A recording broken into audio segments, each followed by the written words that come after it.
absolutely. We're gonna absolutely start fucking. Othros All right. suddenly appears in your bedroom, grabs you, and you disappear for 3 months. I kind of have shit going on. Oh, too bad. I need to pick up my mom at the airport tomorrow. I'll pick her up at the airport. But yeah. So, I think we should be Gucci Goobers now.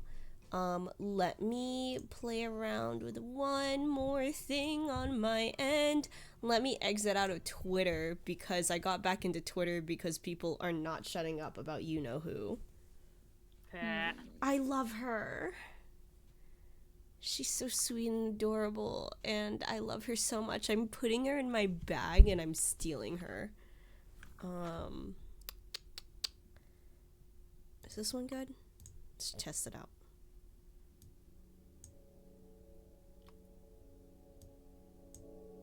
Okay. I'm gonna mute. You're gonna move. Okay, no worries. Alright. Once upon a time, the perfect heroine, the wise sage, and the false princess all had been lured into the forest's seductive call. While the heroine and the princess had gone in themselves, the wise sage had been forced in by an entity he now realizes may or may not be his patron. When the three regroup in the deep throes of the forest, an unknown feminine voice chides in, mocking them with an air of arrogance and disgust, revealing that their presence had indeed irritated her. However, if they agreed to play her games, she would be willing to meet with them in person in order to discuss the situation that the three had found themselves in. With no other option, with no other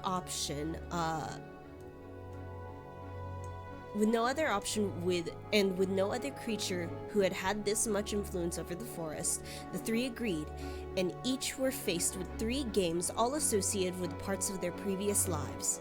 1 for their childhood, 1 for their teenage years, and lastly, 1 for their adult life before they died. All 3 share memories, emotions, and everything in between.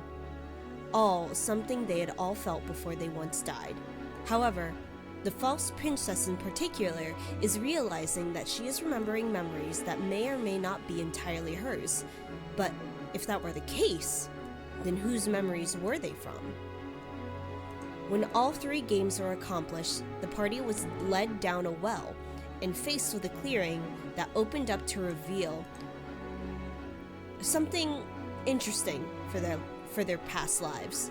Strange machines, tall and foreboding, and in the middle, the voice that now identified herself as the woman she had been you three have been talking to. She was a long, tall, and spindly woman with an uncanny face and a wide smile that outstretched across her face in a way that it shouldn't. While she had not introduced herself, she did reveal that she was looking into their memories. She does not know who they are, but she does know that they hail from a world that is not hers. And because of this, they had caused many problems for the school, and she wants them gone. However, that is not possible without garnering a few other problems that she will not mention. So, instead, she offers her aid. She says, "Play your role, do the jobs that were given to you, and I will use my knowledge and magic to find a way to bring you back home." Though, with that said, it was obvious to the party that she was not omniscient, and while she did not know everything, it was also clear that she knew more than she let on, and purposely made a poor attempt to hide it to show the 3 that she was not revealing her entire hand. When the 3 hesitantly agreed, she allowed them to leave, and all three leave, realizing that they now may have a new purpose for this strange school, for better or for worse. Now, all 3 of you wake up absolutely exhausted and bleary-eyed. Last night was really rough for you. Not only had you all stayed up later far later than you had expected, but your bodies were sore from all of the walking, the combat, and the puzzle solving. Everything hurt, some more than others. While you all woke up in pain, Blair, because of because of Phoebe's chronic pain, this pain is nothing new. So you know the routine. You get up, you make sure no one's around, and then you reach into the drawer for the potion bottles that Phoebe had stocked up in her drawer. Except, Blair, when you wake up and you open the drawer, and when you reach in,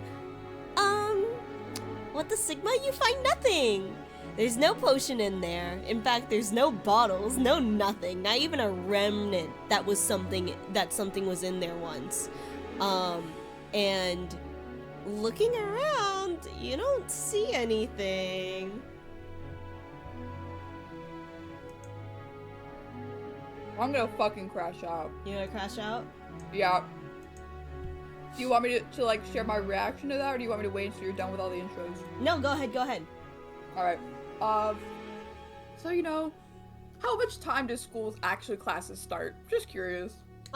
Today is actually one of your off days, luckily. Okay. So she's gonna see that, okay, my meds are gone. I think the first thing that she's gonna have to do is start checking her room, scouring every single corner, because she's like, okay, somebody took him. So I think if she looks around her room, she's gonna try and see for any clues as to like what could have happened. Yeah, give me a general investigation check. Oh boy. I don't know how good I am at that, but let's see. Let's find out. Oh my god. You know what? Yeah. You're running on fumes. You're exhausted, even more so than usual. So this kind of makes sense that you are not really. And that's a nat 1. That's a critical. That's one, a nat 1. Yes, in fact, that is in fact a nat 1. Yeah, you are.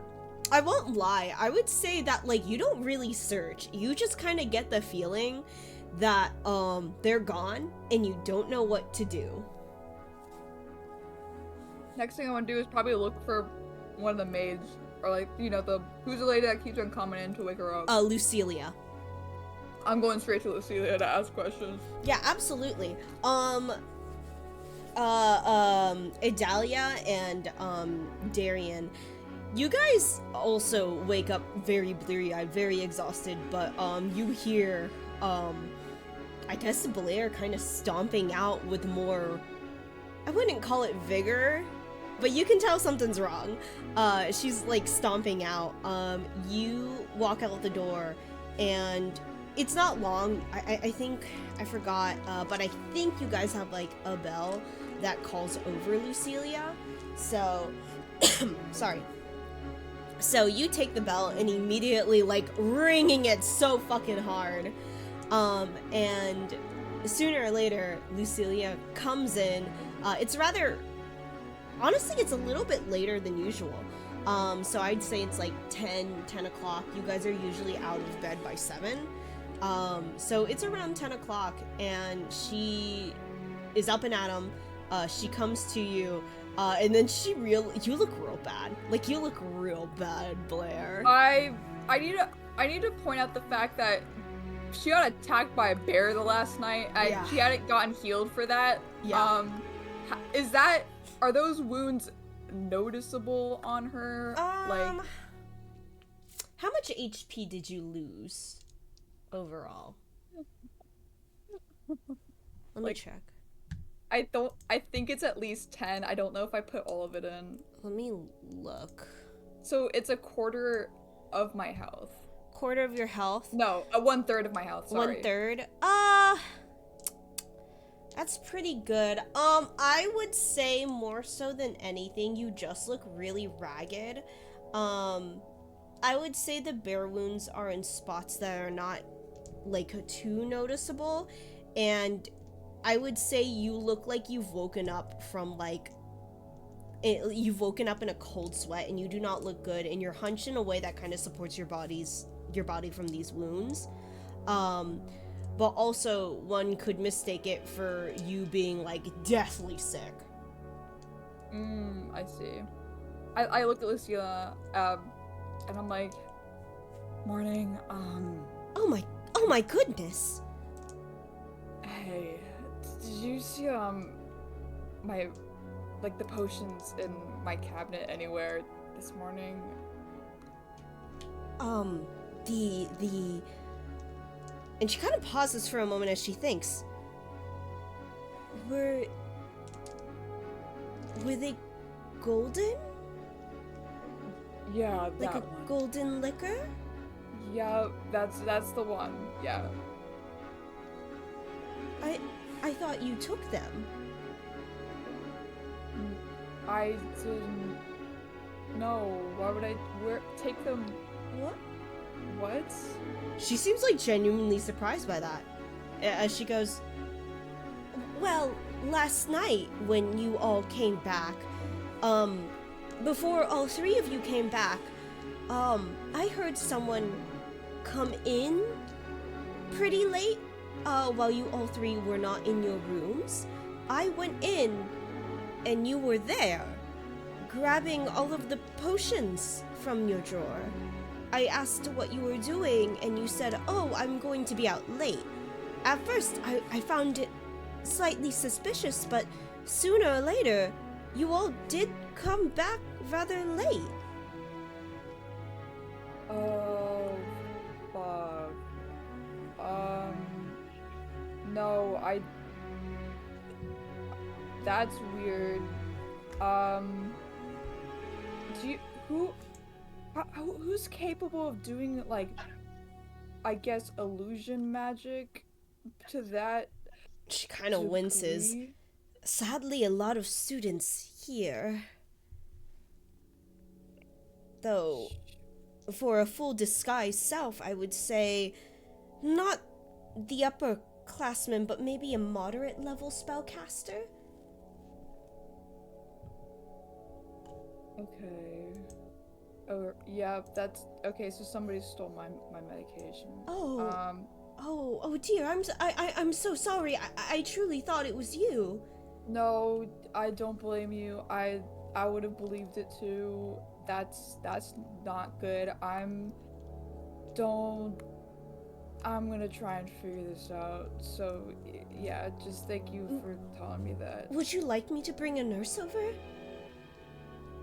I'm gonna go see the doctor, and then I don't think you should be moving. I can bring a nurse to you.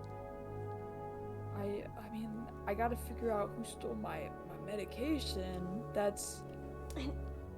And you could do that after you lay down. Here, I'll grab the doctor, and we'll figure that out later on. Right now, we cannot have you running around.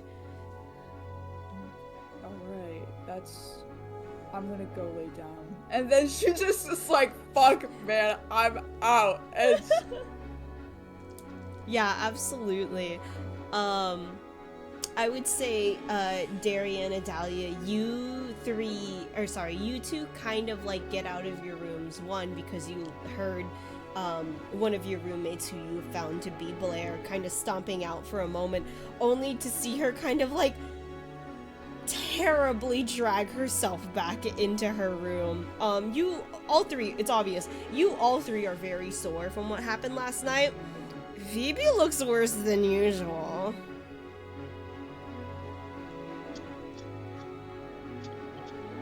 Did you sleep okay? Phoebe, did you get a wound that you didn't tell us about? You have to tell us if you got hurt. she kind of like slow blinks. Oh, what? Yeah, I mean, I did get hurt. I got attacked by, the bear. But, like,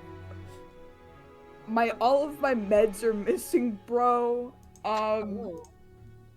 Somebody pretended no. to be me. Somebody came in here last night pretending to be me with a disguised self spell, and they stole all my meds. What am I fucking gonna do, guys? My first instinct is set a trap. Do they have prescription drug dealers in fantasy worlds? No, Darian! I put a hand on Darian's shoulder. Phoebe was Breaking Bad this shit! Had a fucking meth lab and everything! She made were the these prescription meds! drug dealer? I apparently was, but I'm not Phoebe anymore, so I don't know how she made them! Maybe she didn't make them, maybe she bought them.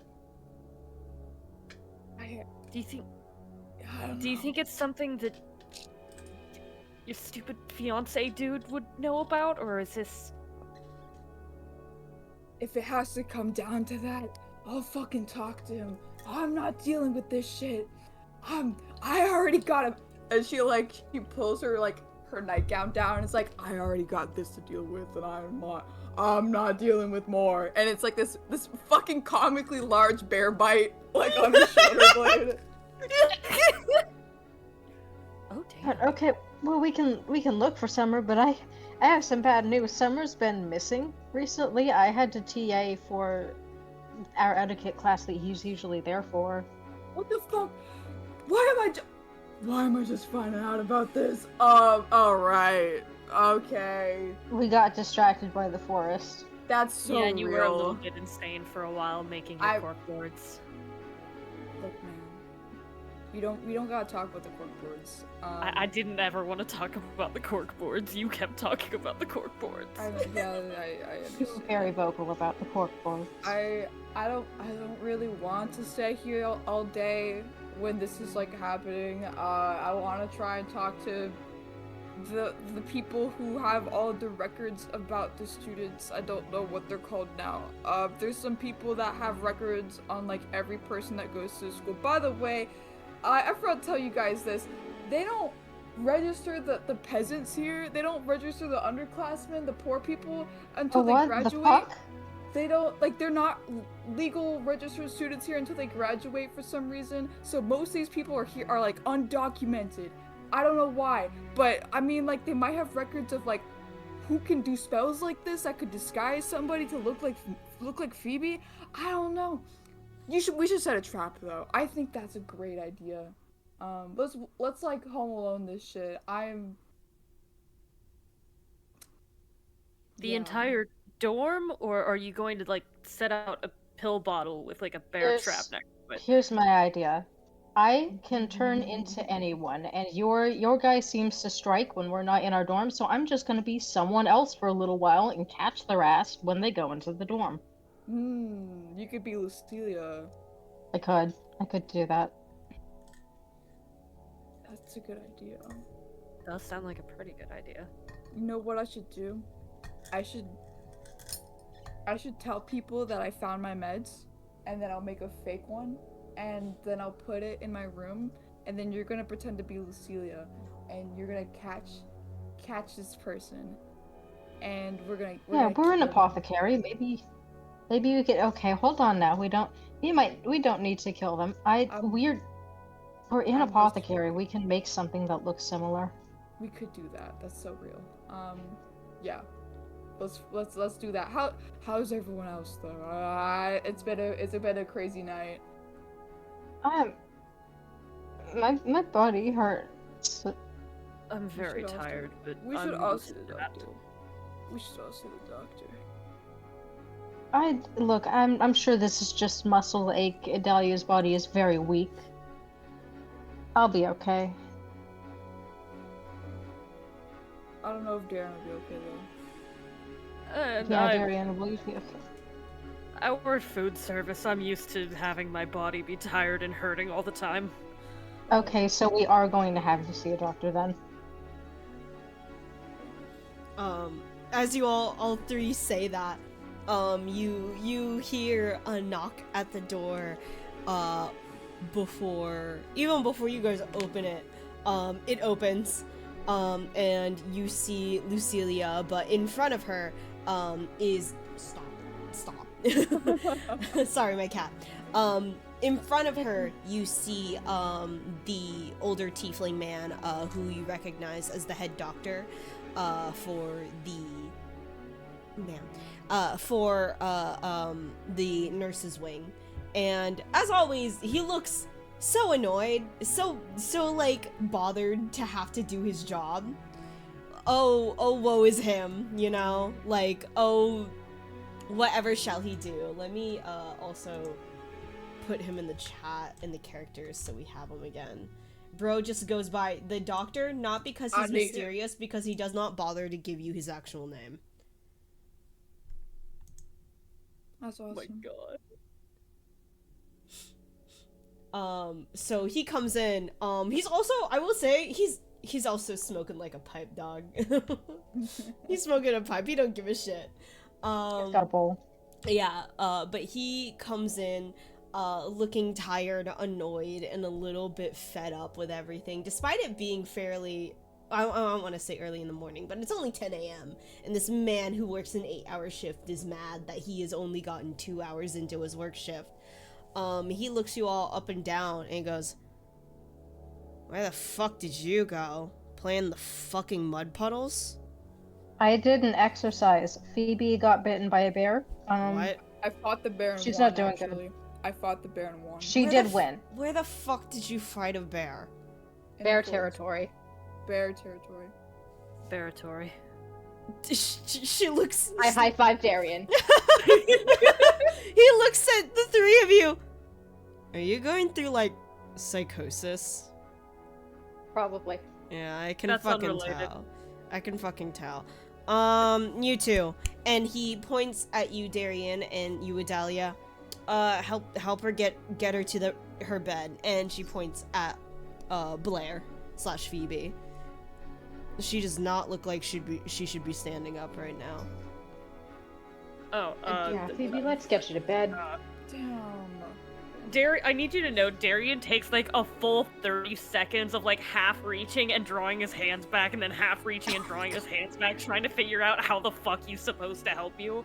I literally like stand like dead eye fish watch you do that. Like, no words. He then just kind of settles for offering an arm for you to grab onto. Adalia has done the exact opposite, where she's like, okay, gotta support like the midsection. So she's like basically hugging Blair so that she can walk. Yeah, he's watching y'all do that, and like the entire time he's just kind of like shaking his head, but he follows after you. And all of y'all are led into Blair's room. Blair, what does your room look like? I didn't have a chance to clean up my room before Kane visited and have. No, gang. My room looks like I am going through psychosis. Fork It founded. has all of my conspiracy theories pinned around the room. It has like all of like the documentation of like from what I could remember from the previous world. Scribbles of like skyscrapers and shit like that, like stuff that I could remember. I just want to like make sure I never forget. Like, I look like I am going through psychosis. My case is not helping me right now. You see the doctor just kind of look around your room and slowly nod. Are you sure you just didn't lose it in this mess? And I never put it anywhere else, and Lucia claims that, well, I have reason to believe that somebody stole it, and there's pretty good reason as to why that would be the case. Okay, well, in that case, yeah, sit down. You probably haven't looked around your place. Maybe he kind of looks at the other two. You two, look around, see if she's got anything that might, like, help her with her medication.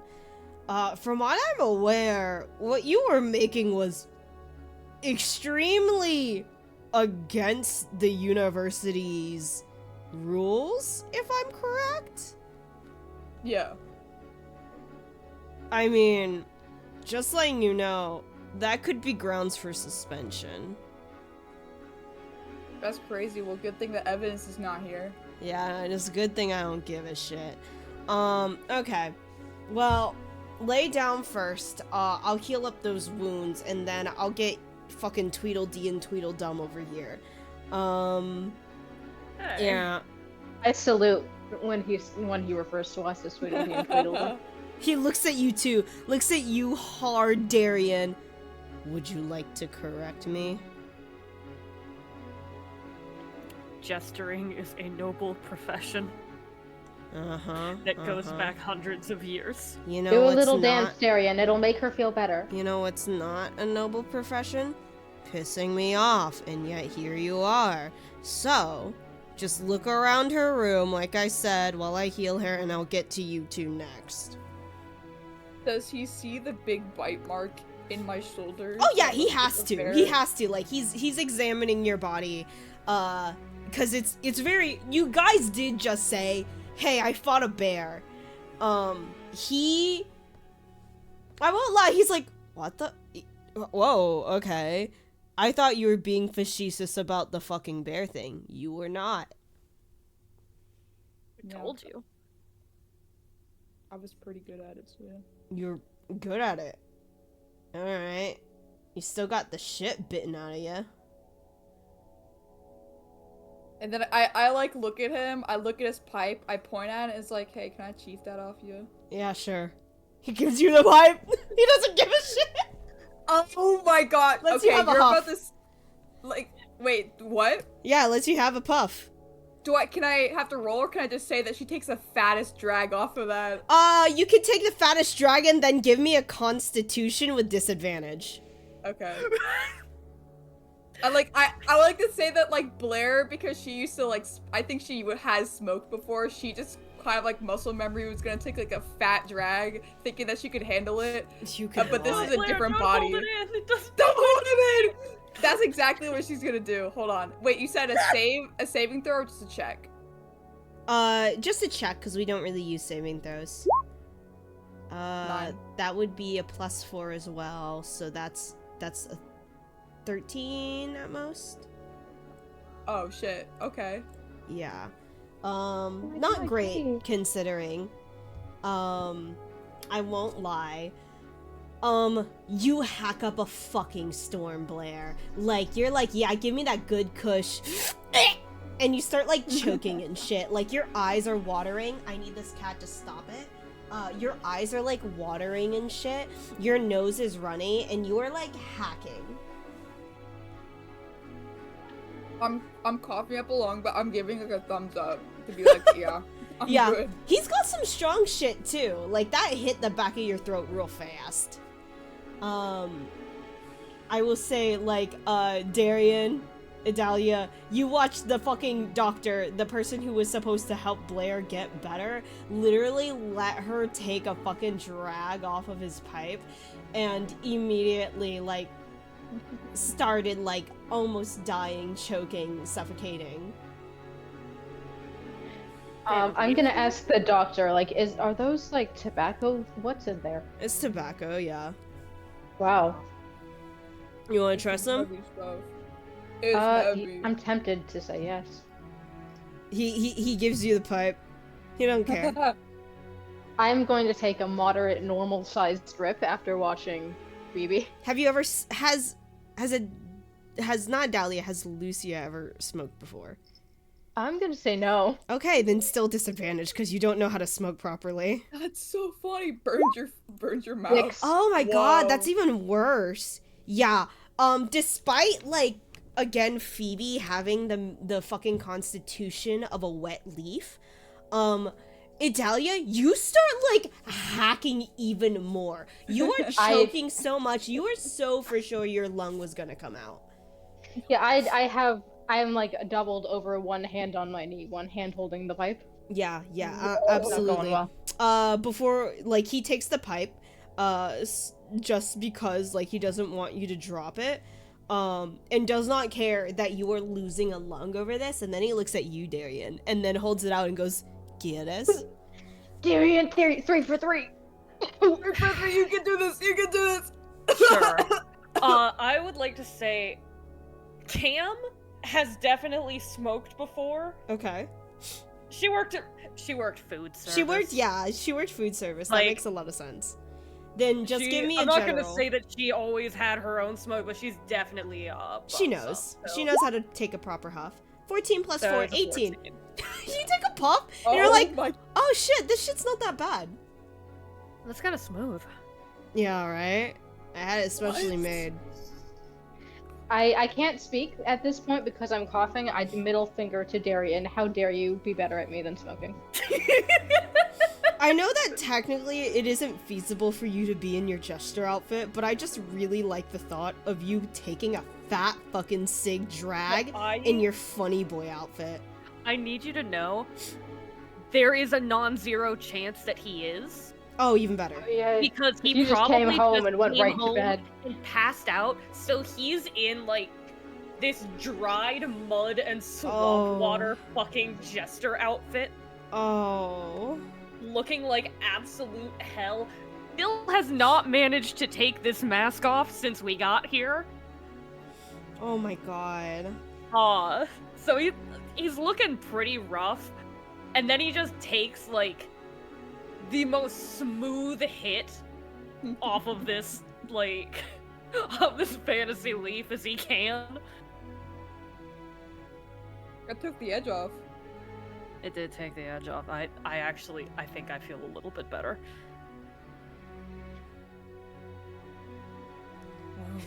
It actually helps. Yeah, he takes it back. He takes it back, takes another drag, and just looks at you, Blair, and you, Adelia, and just goes, I think you two are just pussies. I don't think I've ever smoked before. We can tell. He looks at It you. takes a minute. Yeah, and you're also still, like, again, Adelia's dresses were super frilly. You've took off, like, half of the Yeah. frills, but it is still super frilly, so, you know. You're not exactly, Snoop Dogg material. I do not look hardcore enough. No, you don't look hardcore enough. But yeah, he did ask you guys to make 2 investigation checks to see if, like, maybe Yep. Phoebe had lost you know what I mean. A 10, 10. 14, so 18 and a 14. Wait, Oh wait, no, not 12. 18, sorry. A 12, okay, so Whoa. 16 and 14. Adalia, here's what I have to say. While you were, like, hacking and coughing up, you doubled over, and you see a small glowing potion under her bed. Just one. I'm gonna pick up the one and I'm gonna ask Phoebe, how many of these did you have total? Above you remember? game, how many did I have? You had a lot. Like, even when you had not made any, because obviously Phoebe made these and not you, I want to say, so they're small, like, vials, like small baby vials, but you had a whole drawers full of them. Last time you tried to check, you had at least the entire, like, semester's worth. So I want to say, last time you counted, around 54. Okay, and there's only one right you now? have one. I have one. Before I hand this to Phoebe, I am going to try and study it so that I know what it looks like when we want to recreate this. What the shade is. I might make a request of my magical pen. Can you draw it in colors? I don't know how magic pen rules work. Are you, like, holding out your pen in front of the doctor and talking to it? You know what? Yeah, this world is a magical world. I don't think this is the weirdest thing that could happen. He's We never just seen told that him we pen, bought a though. pair. Oh, that's right. If you still You want to know do it, what? that's fine. I'm gonna say I still want to do it because I'm good at It's excuses. funny. I can do that. Okay, yeah, absolutely. You pick it up and you say, hey, can you draw in colors? And then you see the pen shake as if to say no. But, you know, you never know. It can't do colors, but maybe it can do something else. But Darian and Blair, you watch as Adalia just is openly talking to her pen that kind of shakes in her hand a little bit. You don't know what the shaking means, Idalia seems to know exactly. The doctor who is watching you, Idalia, he leans towards the other two and just goes, So you guys are going through psychosis. It comes and goes. Fae are fickle creatures. He looks you up and down. That was not the F word I thought about, but sure. What I've else also would you gotten think that, about? yes. He looks at you all and goes, I will never understand Faye. As he then turns to you two. Alright, I guess I can heal you as well. Do you think it's fine for you to stand up, or do you want to sit down for this? Who? You, Darian. Oh, me? I don't know if did I actually get hit? I don't know. I don't think you did. I might have been the only one. I think only Kuchipachi got hit for me. Yeah, and he's fine. Yeah, I just kind of look at myself. I don't think this is anything that a shower and some stretching can't fix, unless... Do you have something for, like, really tense muscles? I don't know. Let me see. Do we have a chiropractor? A what? Do you have an icy hot? A what? A chiropractor. Someone to crack my back very well. He looks at you. I don't know what you're saying, but that sounds like fake science. It is fake science. Yeah. Sometimes a good placebo works. He, ignoring you, Darian. Well, kind of, only a little bit ignoring you. Ignoring you, Darian, he looks around, pats around his coat, and goes, I've got... He pulls out another pipe and a bag of tobacco. No, not that. I mean, something to take the edge off, but, it will not help with soreness at fucking all. Shit. You had to fucking ask me this, huh? Okay, and he pats around again. I got a healing potion. You think that might help?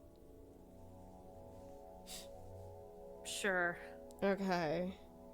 That's all I got. At least on me. Actually, let me look at something. Hold on. I'll look over to Darian, trying to give the actual medical advice here. Hey, if you have sore muscles, you might just want to ask one of the staff for anti-inflammatory tea. Like, there's probably stuff that they can make you to drink that'll that'll help with the soreness if you can. Yeah, actually, let me check my textbooks because I have a feat that I can just. I don't know if this works, but like. Simple medicine checks. Yeah. Yeah. This is pretty simple, so I would say so. Yeah. I would say that, like Blair had said, some teas will definitely help. A hot shower to kind of loosen yourself up. You do know that they do have potions for like soreness, so that is something I would say, since you and Blair had taken apothecary classes, that is something you guys know how to whip up. Like, it's really I'm gonna easy. whip that up. I don't know if I have. You don't any, have like, the ingredients, but equipment. Yeah, maybe I can go to my classroom. yeah, you can probably go to the classroom, probably whip out the ingredients, because you also, so you need an apothecary kit and you need obviously the ingredients. Obviously you don't have either, so that is something that you can get, but for sure you know how to fix this. Yeah, Phoebe, here. I'm handing you the potion, and I might run off to class in a minute, but only once you're done. Take it back. And she gives it back to Dahlia. I want you, if you're going to the apothecary class, you could try and get some tools or equipment to determine what this is made out of. You know, like maybe there's something that could help you figure out how to make more of this. Okay, I don't know if I should be bringing meth into the apothecary class and asking if I can use their equipment. I mean, I can hide it, but like I might not be able to do that successfully. I will also say for you, Maddie, you had been trying to like kind of wean off bit by bit, so you had been cutting the portions that you've been taking. You could probably take a sip, and it won't, like, obviously the pain will still be there, but it will at least alleviate some of it, and you'll still have most of it there. Okay, so I'm gonna, you know what, like, okay, fair, and then I'm just gonna, like, take the vial, and it's like, yum, yum, yum, yum, yum. Like, I'm gonna sip it, and it's like, alright. Yummy, yummy. I will not try and cold turkey, but we might have to, like, we might have to cold turkey just a little bit. Yeah, I'll see if I can get some equipment back here. Yeah. I will say, Adalia, say that you have Phoebe's potion in your inventory. This is probably something that you can't do right now, but you will have it, so when you have the time, you can look into it. That being said, that now that you had a little bit just to kind of help you, but again, Phoebe, Blair, that pain has not gone away. And it's a little bit worse than usual because, again, you overworked yourself last night, and on top of that, that was not as much as you usually take. You were trying to wean yourself off, sure, but in hopes to kind of savor what was left, you definitely did not take as much as you usually do. So you are not doing great. I will say select rolls will be at disadvantage if that's okay. I'm good with that. But that being said, the doctor, seeing that you guys have now kind of figured things out, you're not in crippling pain. You're still in pain, but you're not in crippling pain. He kind of shrugs and goes, all right, that's it, right? Like, I can get out of here? Yeah, you can go. Okay, cool. He blows a little bit, and on his way out, you see him, like, tap his pipe off a little bit on your carpet before he left. That's crazy. He's a bit of an asshole. I don't care. You can have that. He can have that win today. Insane work. Yeah, as you do that, you guys are all together, and before you can even take a rest, the door's still open. Like, the doctor left it open. Lucilia's on the other side, but before she can close it, on the open door, you hear, hello? Hello? Hello? I'll get it. The door is open. I'm gonna like straighten my face while I'm still in Phoebe's dorm and run off to get the door. You see Lazar knocking at the door, and he's standing at the open doorway, but he is still knocking very insistently, mind you. Very have I met Lazar yet? You have, I think so, because at the end of the Martha arc, and you guys did the pet thing. Yeah, we all got a little you met him. Yeah. So you know you're supposed to be helping him with something. Yeah, okay, so we're good. Good morning, Lazar. How can I help you? Oh, Lady Valio, how wonderful. Greetings. I was wondering if I could steal you three, and while our play is still mid-production, we can discuss your roles for the coming future. I might request that you discuss our roles with us here. We are in no condition to go over there. That's not right. No, I'm sorry. Quite not. I would like to bring you over, or at least when you can, to the theater. You see, this is very, very, very important, yes. And there are quite a few people you need to know, and quite a few things you need to, see. Because I don't have it on me. I don't have anything that I need on me. Blair I- scuttles over, like, and she Okay, looks like Blair, you need to be laying down. I look like a dementia patient that just broke out of the retirement home, looking at Lazar, and I'm like, can you give us like 15 minutes? 15 minutes, of course. Yes, I can do that. Yeah, well, Lady Starfall. I can wait. And he's just standing there, at the open doorway, not moving. Darian, like, also follows after. I feel like he was following after, Phoebe. Again, like, looking like he wanted to grab her and stop her, but also not really knowing how to do that and ending up being useless about it. I want to say that I look like a dementia Alzheimer's patient, but Darian looks like he just rolled out of a garbage bin and smells like tobacco. So No, two for of real. us are looking at Lazar like we are not in the condition to be going out right now. Darian, like, kind of leans over and is like, I would like to request more than 15 minutes. I want a shower. 16 minutes, my, More quite than that. bold. No. 16, 30 seconds, starting now. I also That's- Lazar, would you like to sit down, maybe? All right. And he just steps in. Alright, I'm gonna close the door, and I'm gonna go into my room and maybe get dressed. He is sitting on the couch, which technically that's where you sleep. Yeah, it is. I would like to think again, because all of Adalia's stuff is obnoxiously pink and fluffy and frilly. You see this very scrawny elf man sit on the couch where all of these blankets are, and then you see him get enveloped by just comforter, pillows, plushies. He is gone. He is but a crack in the comforter, and he just goes, "This is quite comforting." Yeah, that's why I put them there. Cool, you can just chill out there for a bit. We'll be ready when we are. You have, and he pauses for a moment. 15 minutes and 45 seconds. Cool, I need to get this dirt off of me. Do you want to take a bath together, Darian, so we don't waste water? I don't think you should be saying that out loud in front of guests Quite when you're scandalous. engaged, baby. I'm joking!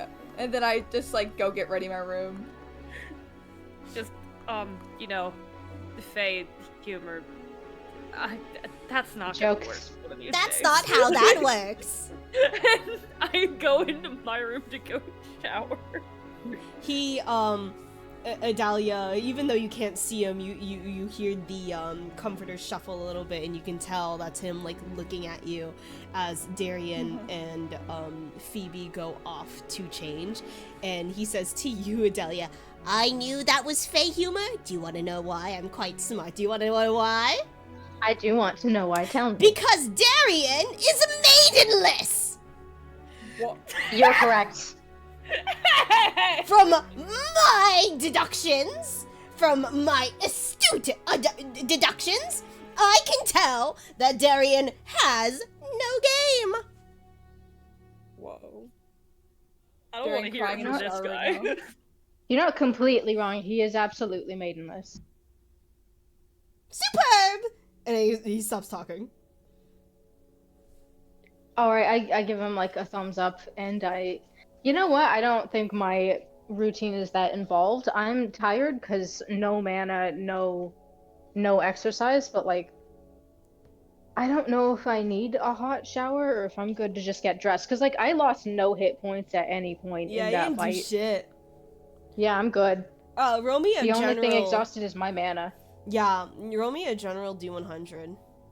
Yeah, absolutely. Boop, boop, boop, boop, boop, ba-do-do-do. Oh, that's a Oh my one. god. You come out looking like a different person entirely. I mean that so for real. Whoa. Yeah, no, I'm tired. Like, you're... So, like, you look like somebody cosplaying as yourself. Yeah. It's bad. I mean, don't worry. Not to worry, I have an excuse, but I might be stuck with it. Here's what happens. I would say with the events of last night, it is almost as if you are trying to compensate, and you are trying specifically hard to really model Adelia's features. Previous but, Adalia. Yeah, but because of that, you know how like when somebody draws, but then they add like all the wrinkles and all the pores, and they end up, even though they put more effort into it, it ends up looking kind of uglier. I would say you're not uglier, but I would say you kind of focus too much on the finer details, trying so hard to get it right that you end up looking at the mirror and you look like a completely different person. That's not good.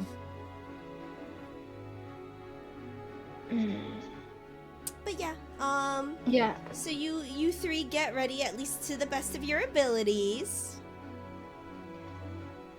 I also try and take a shower and just look somewhat presentable. Yeah, absolutely. You are trying your best.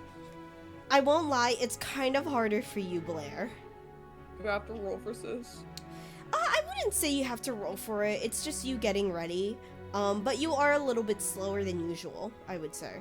Okay. I doubt that like she has time to like make her hair like in funky little braids, so I think she'll just tie it back in like a ponytail, which I would want to say that she doesn't do that ever. It's very uncommon for her to be wearing her hair like that. She just wants it out of the way. She can't braid it and like make it look nice, so she's just gonna not give a shit.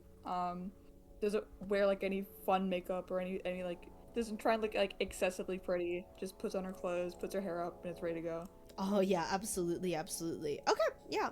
Darian, are you doing anything special for your due today? Now that you've heard this fucking nerd's astute observation that you are maidenless? I'll have you know I'm a mother, thank you. Well, the father isn't very maiden-like, I think. We don't talk about that. I think definitely Darian's feeling a lot better after like a hot shower and just getting out of this crusty fucking jester outfit. Just to get into another one. See, I think because it's like an off day from classes, he's going to try and actually wear normal clothes. Absolutely. Some of his like more noble attire. It's all like light, like the ivory and cream colors, and it's shiny and reflective. It looks like something an illusion student is supposed to wear, but you know how that went. Yeah. His hair is all combed out and shiny and everything. It looks so much better. But also with the knowledge that if not today, then tomorrow, if he tries to step out looking like this, at least 3 motherfuckers are gonna look at him and go, "Why aren't you in uniform?" and put bells on him again. So he's just making what he can while he can.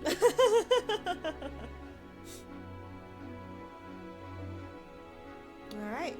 Well, in that case, you three all come out a little bit past the, 16-minute mark that Lazar gave you.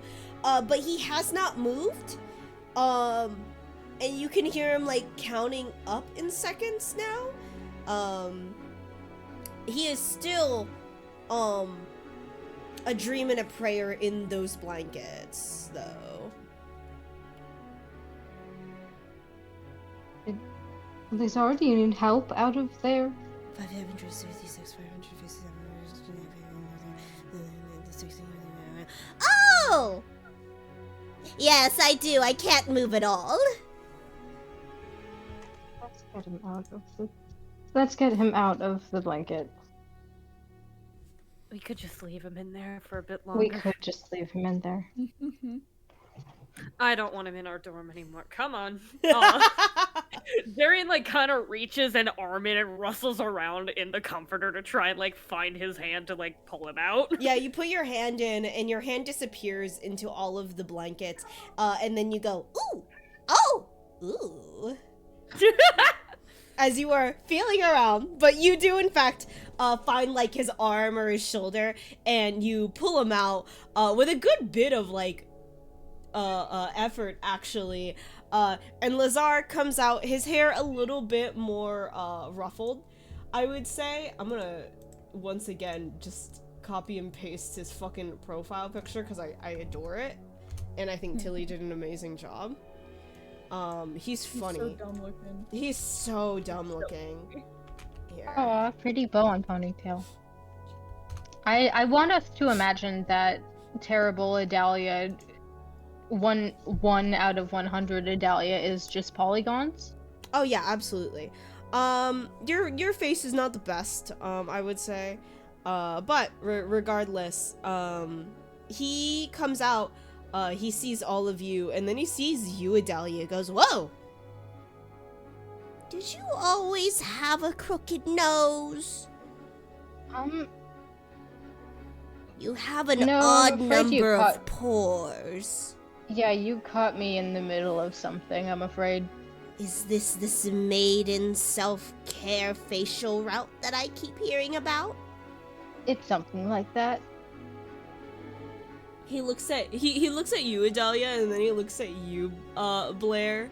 He goes, "You don't have an odd number of pores on your face." Why are you looking at my pores? "'Cause she's got the weird pores. I needed to reference it." You have weird pores! No! I'm sensitive about my pores! Anyways, you wanna go? Yeah. Let's go. Alright. How am I getting labeled maidenless? I don't like this. He looks at you and goes, "I mean, you look like you're missing something." And he shuffles in his pocket, pulls out a bell, and throws it at you. I like Did bat you it just out have of the air. Did you bring that with the intent of throwing it at Derek? Why do you have Oh no, I that? found it on the ground. Oh, yeah, that'll do it. I found That's it on the probably ground mine. and made a funny noise, and I put it in my pocket.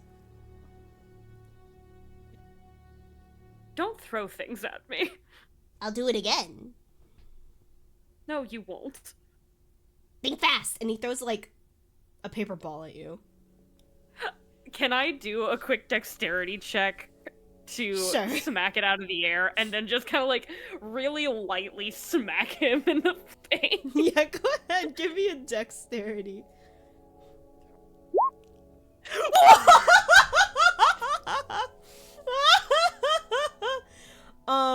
You were pissed.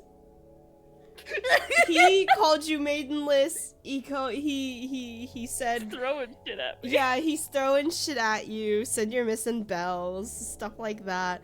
You immediately, here's what I want to say. He, like, lightly throws the paper ball at you, but you smack the paper ball and kind of tennis it back, and it hits his face, and he goes, "Ah!" And, you hit him just slightly, you know, you smack his little face, and then he makes another awkward noise. He goes, "Ah!"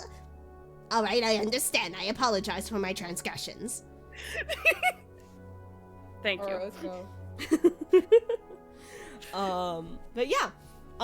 You all end up being led by Lazar, who, particularly was not about to fucking take no as an answer, as you have found out. He was gonna grab y'all one way or a fucking another.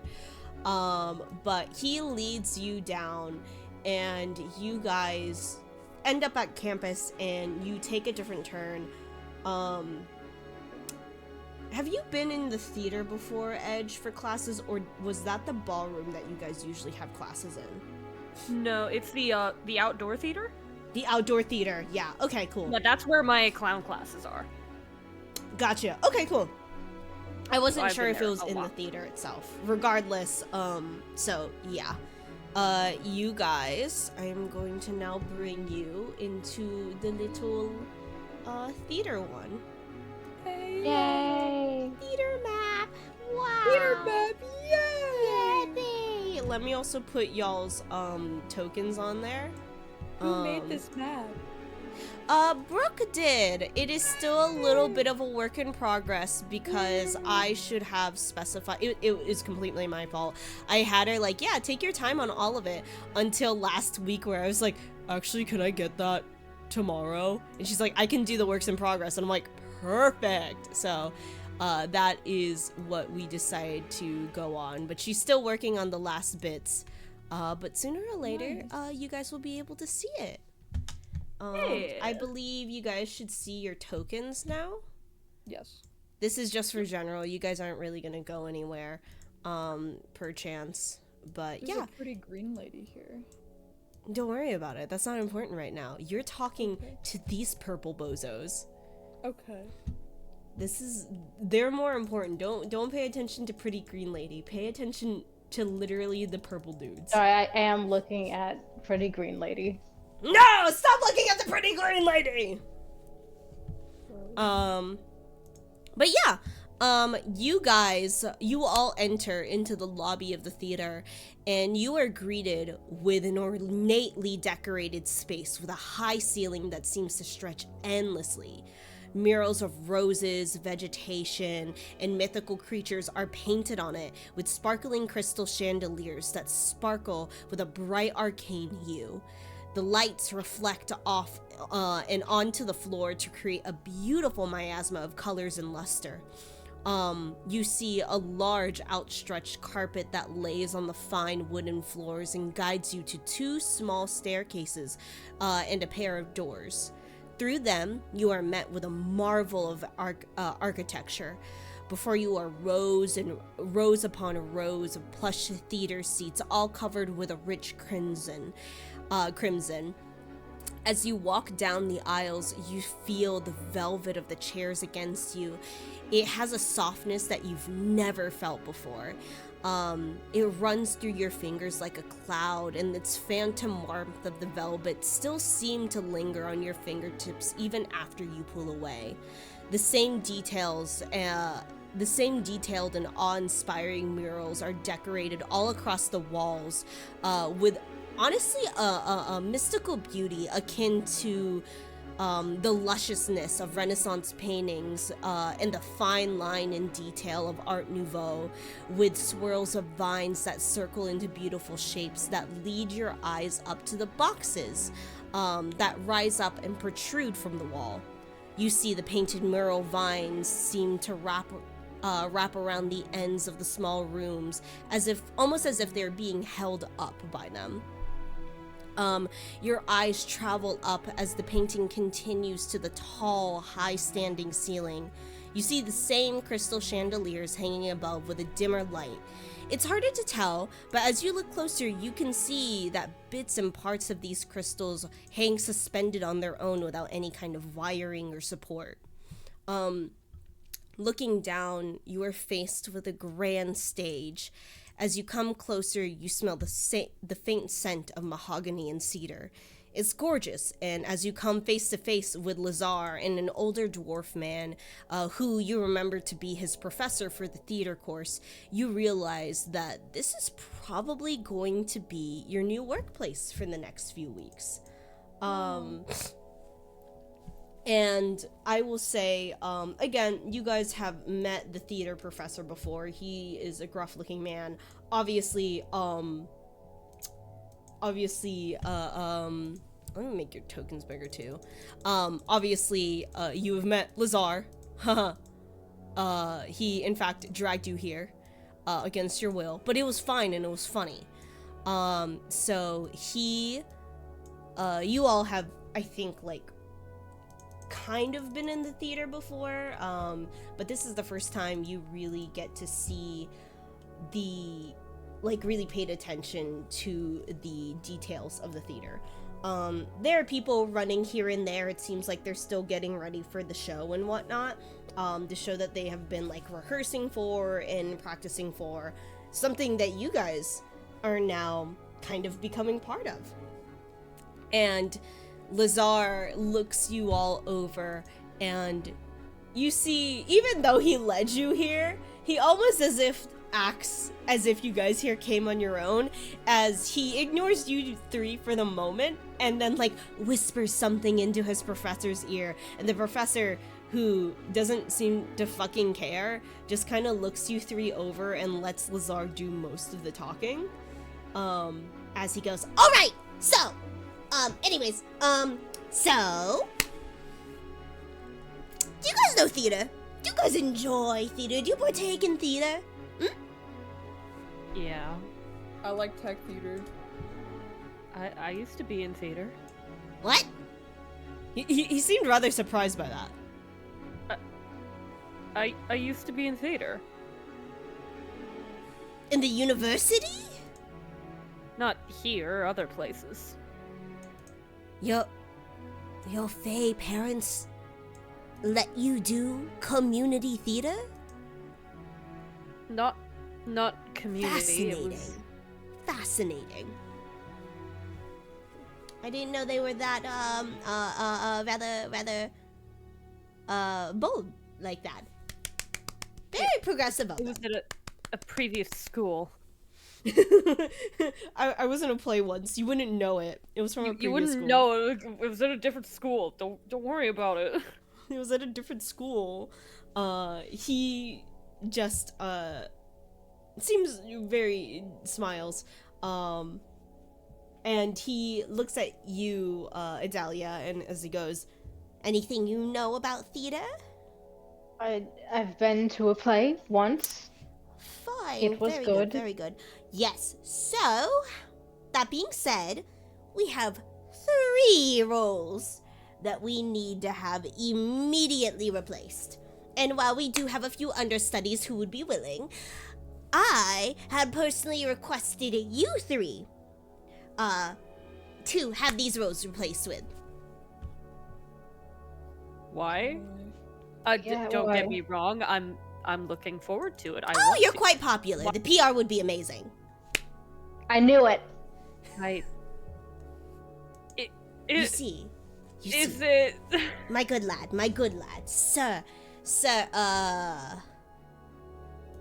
he usually calls everybody by their last names and he looks at you and he pauses for a moment. Sir Darian. That's not. Sir Darian, yes. So, Sir Darian. The thing is, you 3 have all garnered quite the reputation, and this play, a beautiful work of mine, needs all of the publicity. I need all the eyes. I need everyone to experience this. So, he points at you, Adalia, the spoiled rich Fae girl. Everybody I likes to thumbs up. talk about you. If they hear that you are taking place in my play, they will scatter about, hoping for the worst to happen to you. And then you! And then he points at you, Phoebe, / Blair, As he goes, you! Oh my gosh, the good Samaritan, the sweet, perfect lady. Everybody adores you. Your summer's fiancé. Having you would also be quite the advantage for me. And then you! and he points at you. You're funny. God damn it. Do you want the role in the play or not? Darian, do you need a hug? At this I- point. I feel like that's just going to make me look even worse. No, come on, give Adalia a hug. Come on, come here. No, I'll give you a hug Uh, too. Okay. You guys I'm now watch- like stuck in the middle of like this really awkward double side hug. Yeah. You all 3 group hug, as Lazar and his professor just kind of watch over you.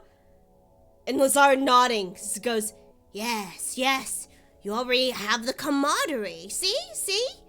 This works out perfectly. I don't need no understudy. Yes, who needs qualified actors? We're the best actors. No, you're qualified enough. See, you're influencers. You're practically professionals on your own. That's crazy. But he smiles. He's beaming, as he's talking about this play to y'all, and he goes, So, aren't you curious about what we might be doing? Yes, what is this Yeah. play? I know. It's very exciting. It's very exciting, isn't it? Oh, okay. alright, so. This is my original idea, do not steal. But And you watch as his hands begin to circle one another. Sparks of the arcane seem to flare out from his hands. His palms begin to ignite in this bright light as he tries to conjure something. And then it sputters out as he once again goes, what the fuck? Okay, wait, hold on. And he once again tries to have this spark pop back up. And okay, now, yeah, I was hoping to give you a grand spectacle and a projection of the poster that we had made, but I guess that won't be it. So anyways, he then shuffles through his pockets and pulls out a crumpled piece of paper, and he unfolds it into this large poster, and I am going to show you exactly what you see. Oh, that's good.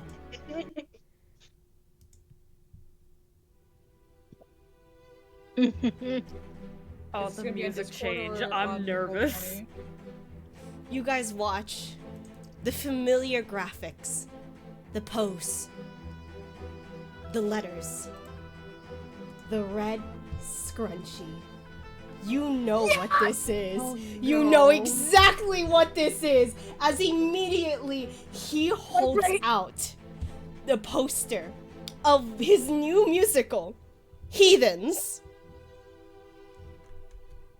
Oh, My brain's so big. My brain is so big. God.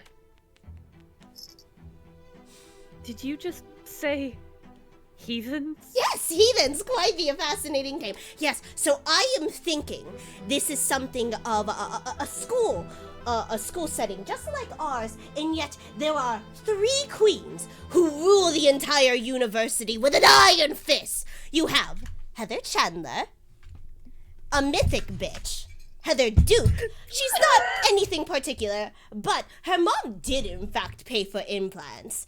And what was the other one? Oh my god. She actually McNamara? Heather McNamara. Her dad is loaded. These Can- 3 are our main stars, plus Veronica and JD. Is Darian playing JD? Please tell me Darian's playing JD. In fact, yes! Throughout this entire thing, I need you guys to know the moment this got revealed, Darian's jaw has been slack, like wide open. You can't see his eyes behind the mask, but you know for a fact they are wider than they've ever been. Like, he is slow, stiff as a statue, just turning towards the 2 of you with just this abject shock on his face. I'm And shaking. just kind of like pointing to it and go, My face is looking at Darian like this right now. I look so like I look like I'm horrified, but I'm not. I'm so excited. Yes, I know. Quite the fascinating concept. I do find myself quite the modern prodigy, aren't I? Yeah, your brain's massive, bro. My brain is in fact very massive. This play is going to be wonderful, I'm sure. Yes. So, I have 3 parts that have sadly been, well, let's just say the students who have gone have either gone missing or have dropped out.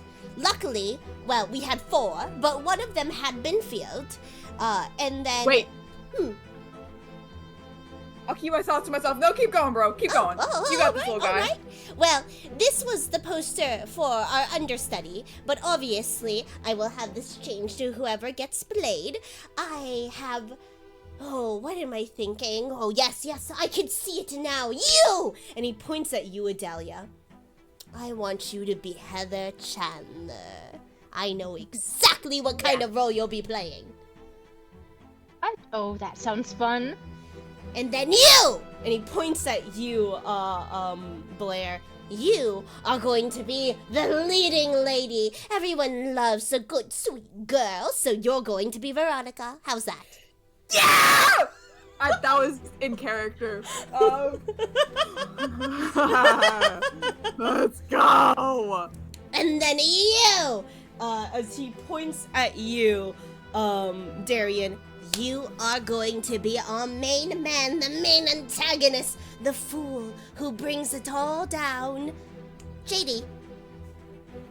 Oh, Yo, JD. I lean over to Darren.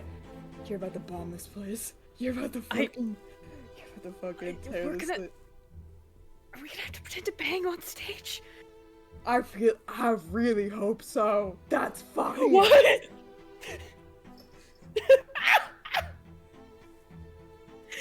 Darren's just kind of like sitting there, still just fucking staring into the middle distance. you're I look still over- in shock. I look over to Lazar. How explicit is this play exactly? It seems kind of sensitive. We're going to be as risque as possible. I pog. Pog in character.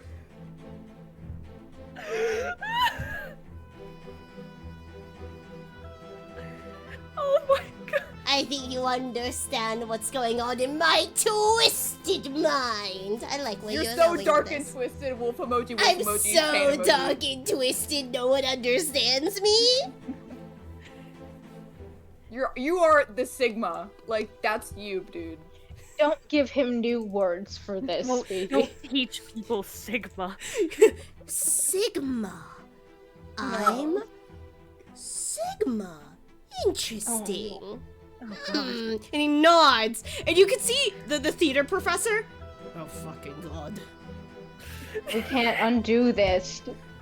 Yes, anyways, so a Sigma like me and the director of this play has decided you all will be the replacements. Now, my understudy for Heather Chandler, she actually stepped down from this role, weirdly enough. So we needed that replacement.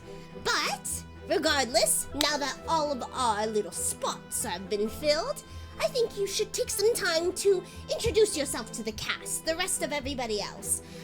That's kind of why I wanted you here, so you could talk to everybody else. I would hate to bring everybody up to your dorm, have everything happen, and then we go down and grab more people, all of that. How does that sound? Thumbs up. After that, It's alright. we go over script, I see what you can do, and then we work from there. We start practices, we do all of our performances. Can you sing? A bit. No? Work! Start, No. go singing! What? It's The music. a musical. Come on, come on. Are you we sing it. singing right now? Are we Yeah, singing right now? Is Sing, that what? sing, do it right now.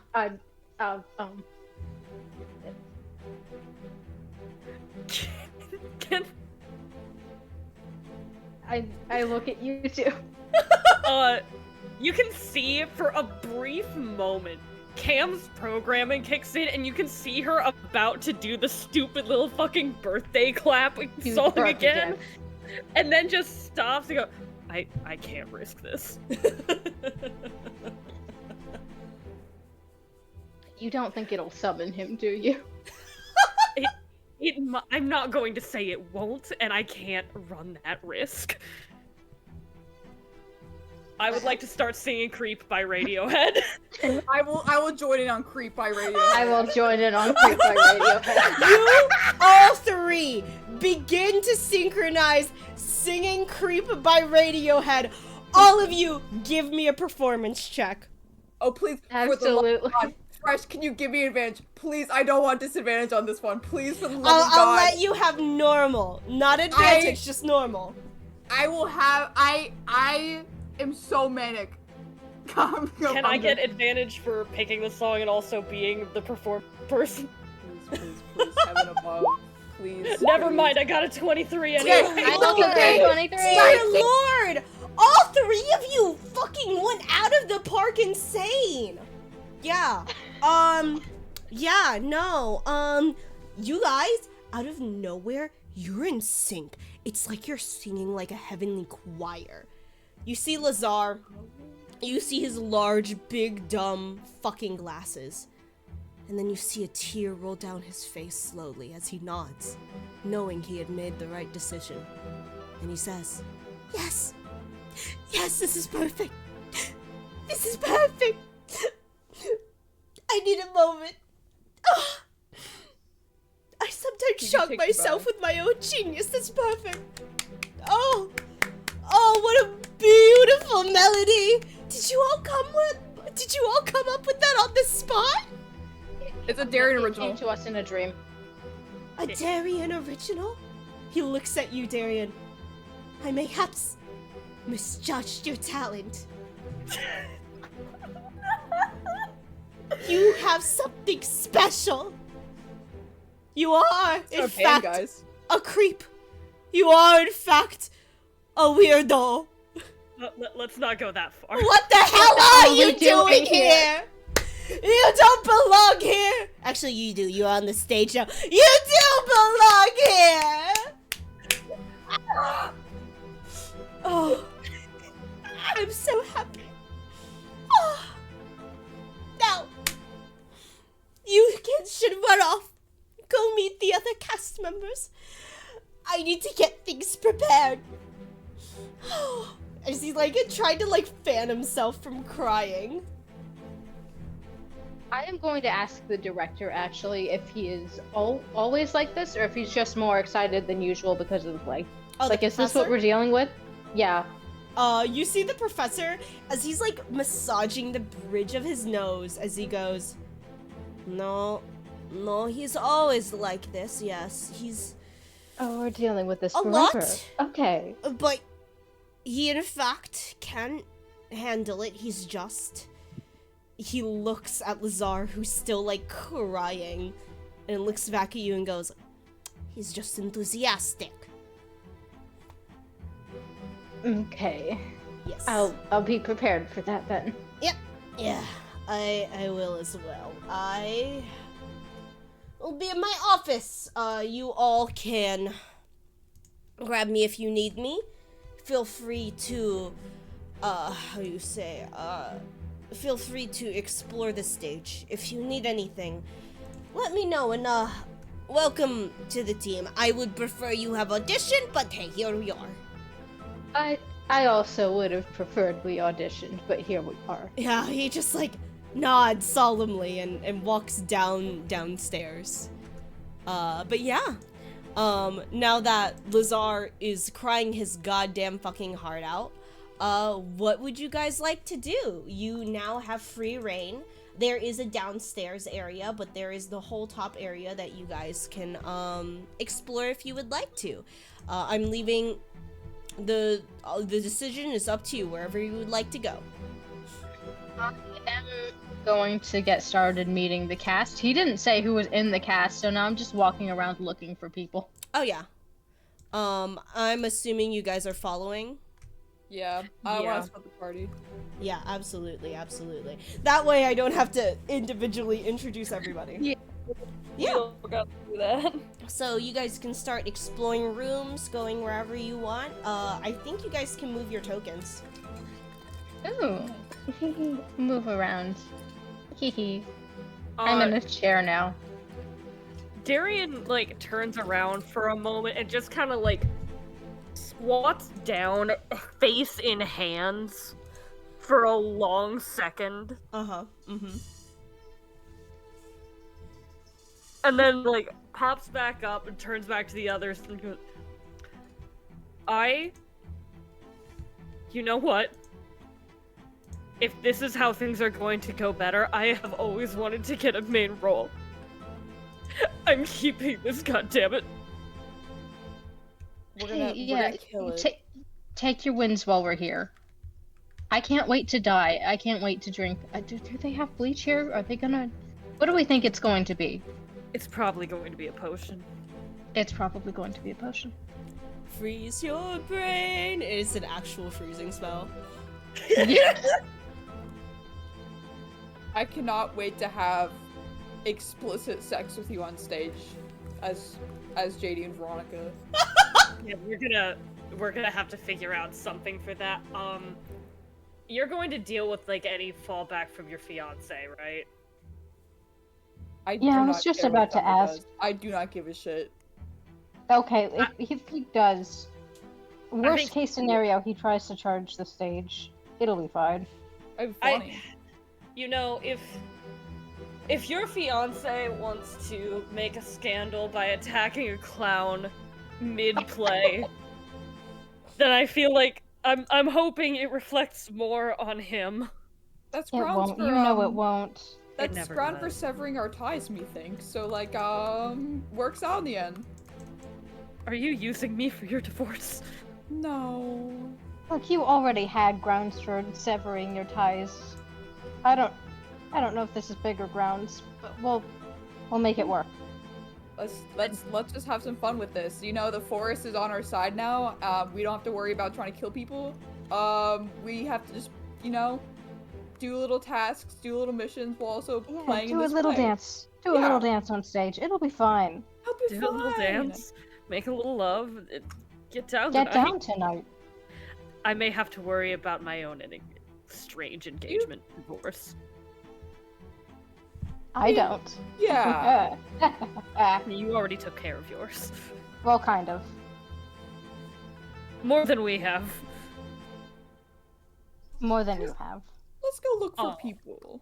Let's go try and introduce ourselves. Darian, like, Cam has experience in, like, high school theater. Like, middle school and high school theater, so I feel like it's a little bit natural to, like, be able to poke around backstage and know kind of roundabout where things are. Yeah, I'm following you. Yeah, pretty much. Idalia in the wall. Yeah. So I think Mm-hmm. gonna head and try and find, like, pretty much the green room wherever everybody else is hanging out. Yeah. Right now you step foot into what seems like a weird practice room. You enter into this main door to see a large vacant room save for a large mirror that's affixed to the wall. You can deduce that this is some kind of practice room more likely than not.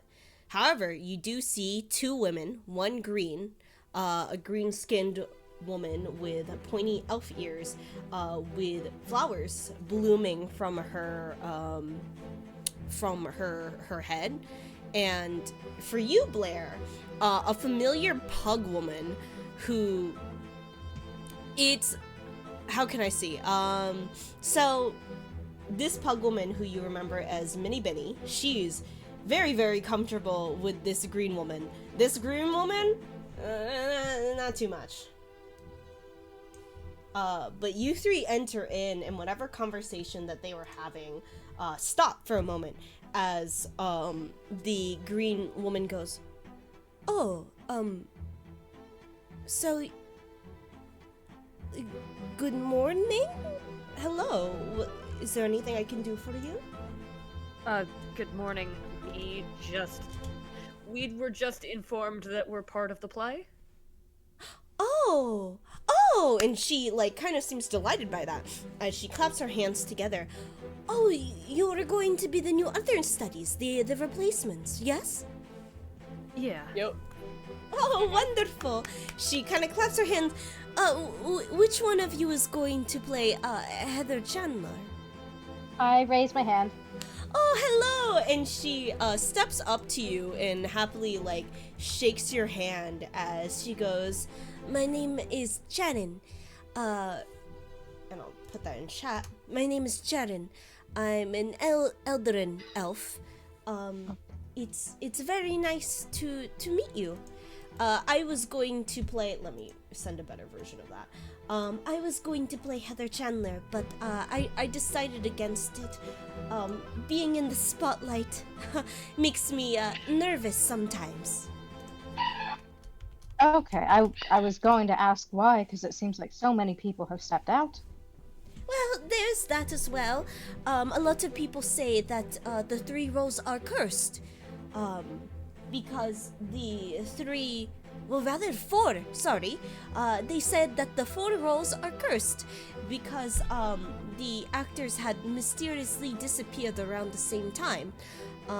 Most of them had honestly just left the school, but a few, we do not know where they went.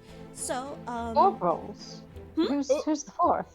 Oh, it's the, and as you say that, the pug lady, Minnie Binny, as you remember her, Blair. Let me send her thing here. Minnie Binny. She steps up, wagging her fucking tail, looking as happy as a clam, going, "Oh, well, it's me. I'm playing Heather Chandler, and sorry, not Heather Chandler, Heather McNamara. That one went missing, so I'm taking up the role. Looks like we're all little, like, replacements. Oh, isn't this wonderful?" This is going to be interesting. Yes, oh, it's really sad. The previous actor for it suddenly just left school all of a sudden and didn't give us any time to replace. But now I'm here. Can you... Do either of you know who the previous actors were? Oh, she was a commoner class, so I don't really keep track of that. I nod. I look at Sharon. And Sharon's go, actually, her sister also works here, as costuming. I think her name was Annette? Diana. Oh, Yes, okay. Diana is the one that does the costuming, but Annette was the one that was going to play the role of Heather McNamara, but she left school one day. I think it was family emergency, as Diana had said, but she seemed rather sad, I won't lie, but yes, that was the first role to open up, and well, Minnie Binny was in fact the understudy. So she took it, and Lazar didn't seem to care who. Who do you know the others? The others that went missing, we had I believe we had a bunnykin named Flora, and I believe a snakekin. Sorry, not a snakekin, a Yumonti named Ella, and the one who was going to play JD was a goblin named, what was his? It was Grumga. I'm nodding. Well, but they went missing, and they all went missing around the same time, a little bit after Annette. But not exactly after, just I would say maybe a few weeks. And then when Lazar was asked to use the understudies, he saw that you three were in detention, and he said, and I quote, "I need to hop on that opportunity." That sounds like him, yes. Sounds like him. And so he had you. Originally, he did offer for me to play Heather Chandler. I was actually going to be the original one, as I said before, but again, it didn't work out. He probably showed you the old poster, didn't he? He did. I looked rather unflattering there.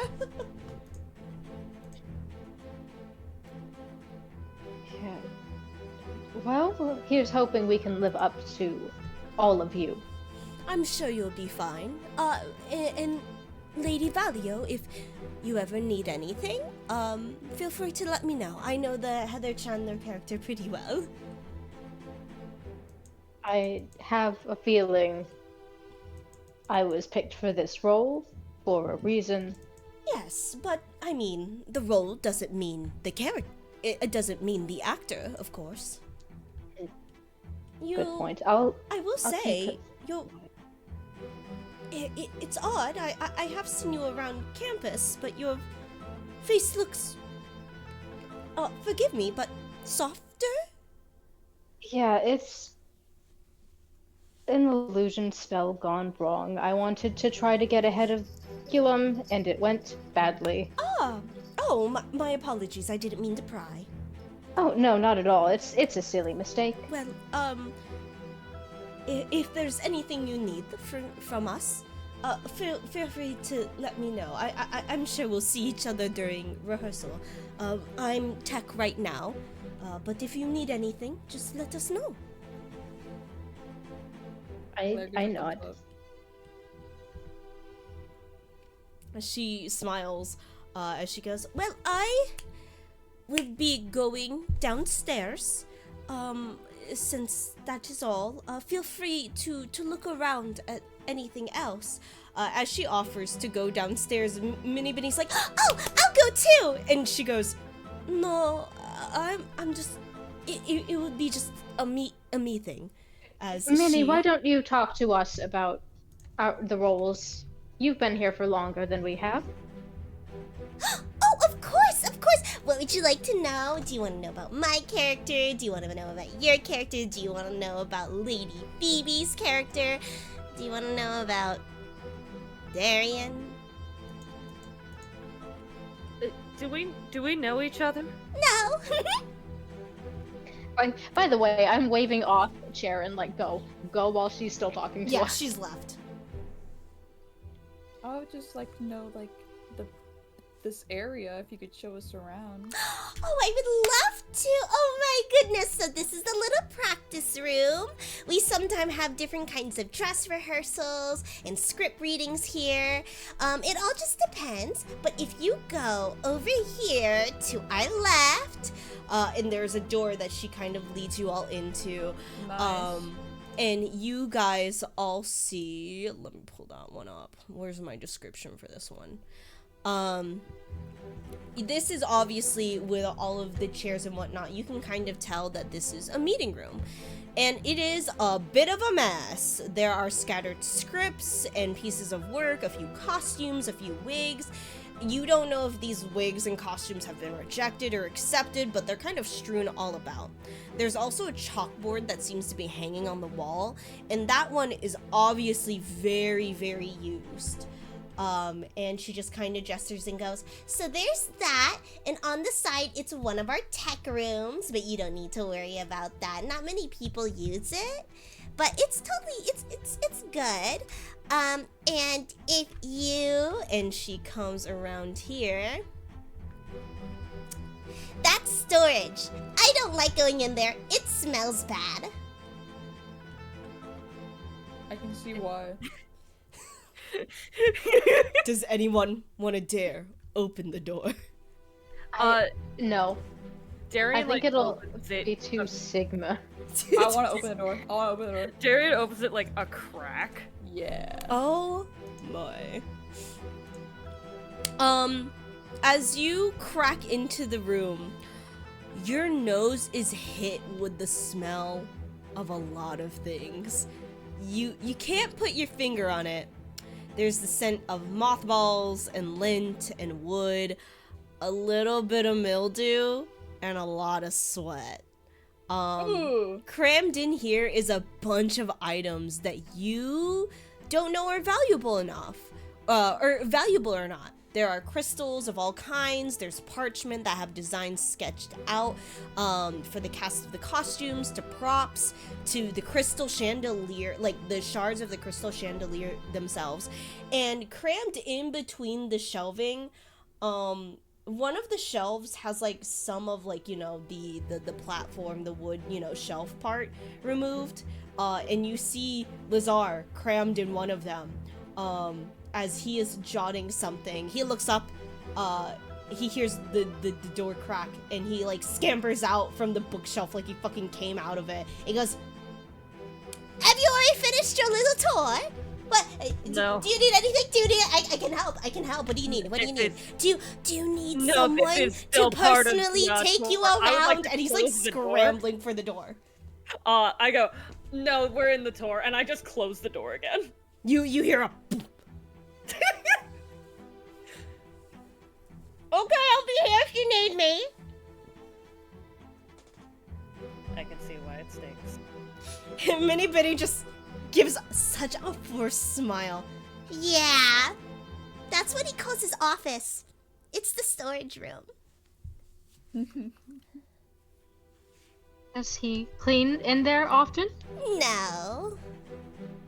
Does he look like someone who cleans? No, he doesn't.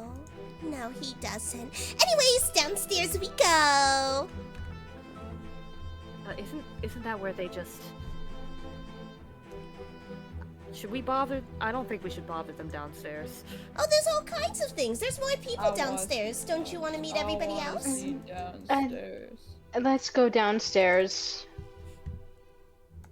I am particularly interested in meeting the tailor here. I wonder why. Yeah. The tailor bullies me. The Taylor, Taylor please, always bullies you. I need too to bad. get your sister back. I'm not in a play with Minnie Benny. I'm not doing it. I refuse to be in a play with Minnie Binny of all people. That's the actual rationale I'm gonna be using. What? Why isn't Minnie Binny so nice and sweet and not classist? Yeah, she's at so all? great. She's so great. I'd love I just think she's too good for the role of Heather McNamara. You know, she's a perfect angel. We need Annette. Yeah, Perfect Angel has never done anything wrong. Is in fact not a classist piece of shit. Does not lick boots. Does not lick boots. No. Anyways, let me also put Sharon because she went back downstairs. That's the wrong one. I chose the wrong damn thing. Hold on. Give me a moment. I just gotta put her little token back in here. Get in here, Sharon. Oh my god. Oh, I'm in the player level, that's why. There we go. She gets so big for no reason. Ah! Blair. There we go.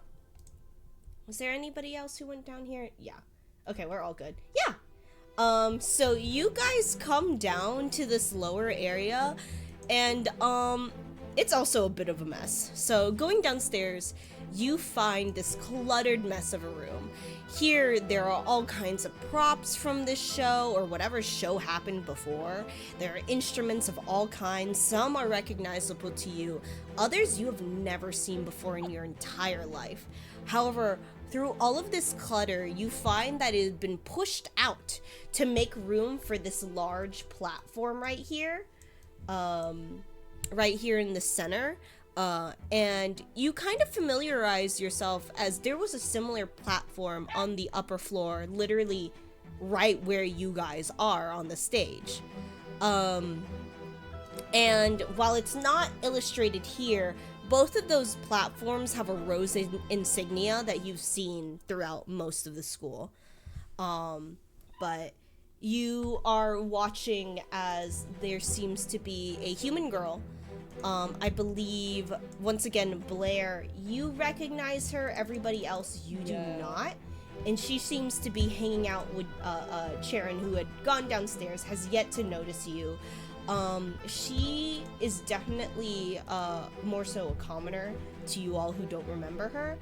She's wearing the commoner's uniform, and she seems rather shy and, like, very to herself. Let me see if I can...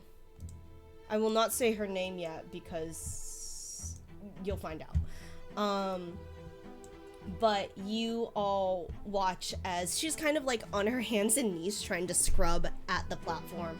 And as you look closer, you can see that there's like some large scratches, like long scratches, as if like something like furniture had been moved on there at the wrong place and time. And it scratched the platform. And Sharon seems to be comforting as you two see these two have this conversation. And she goes, "You know, it's fine. It's all right. Furniture scratches the platform all the time. You can't see that from the from the seats." And you hear this other woman go, "I know, but I feel bad. I think I messed it up real bad." And that's when they notice you as Minnie Binny.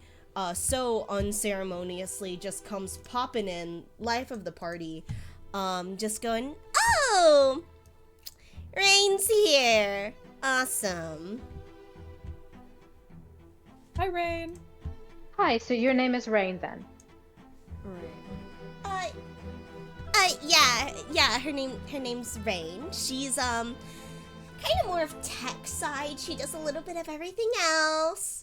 as Rain just kind of goes, yeah, sorry. What? Yeah. What are you apologizing for? You didn't do anything. Oh, sorry. I'm really used to that. I don't know. I Oh, don't no. know. I'm sorry. It's okay. I as promise you it is okay. as you say that, Sharon goes, "No, she's right. You had nothing to apologize for." Oh, I'm sorry for that. No, you're doing it again. Oh. This seems like it's going to take a lot of work. Too much for 1 hour. But I promise you are Yeah. okay. There is a little bit of a scuff here, and this is a moving platform, so it goes up to the stage, and I feel really bad. When I saw it, I really wanted to clean it off, but I've been You kind can't of do that cleaning from it the off for the chairs. last hour, and You at the angle that the chairs are at, I doubt that Yeah, most there's of no them will way. see it. And anything high up enough, I don't think they'll see. Also, if we're going to be doing any kind of dress rehearsal on that, it's gonna get more scuff for us reasons. I guess, no, you're right. And she kind of like awkwardly tries to stand up. Her knees are wet from like the soapy water that she used to try to scrub the floor. Okay. Well, I'm sorry. My name's Rain. I'm Tech, and I also sometimes help set up the orchestra. I don't play. I don't play at all. But yeah. I just help when I can. That's You have awesome. a full orchestra and everything? Yeah. The orchestra usually has it playing on the sides of the theater. Sometimes they go above, because some of the directors or the student directors like how it sounds when they're levitated above the crowd. But yeah, I help organize that, and since I am one of the higher commoner magical students, I can tend to help a lot with a lot of the arcane stuff. So I do like the spotlights and the mood lighting and the sound design and almost everything else. What magical class are you in? Oh, a lot of classes actually. Oh my. I like taking a multi-class. I don't really focus on anything. It kind of does bite me a little bit in the rear, cause master of all, master of none. I think that's how the saying goes.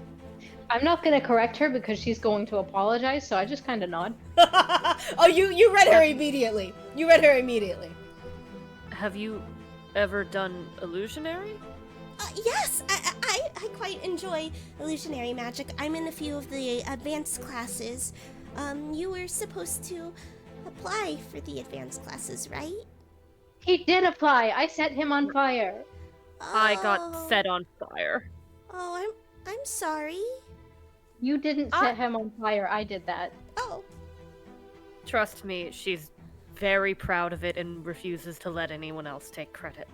oh, interesting. Yeah, well, I am in one of the advanced classes, so, if you need anything, I mean, I could help you with some of the illusion classes and their test if you ever need anything. Would love some help with illusion classes. I'm going to need to get some work done in advance to be in this play.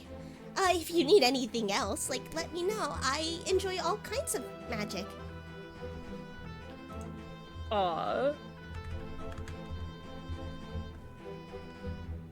I had a thought and it just kind of vanished from my head. Yo, you're You so love- What a vibe. PB What left if and I- go like lead paint stare at a wall for a second.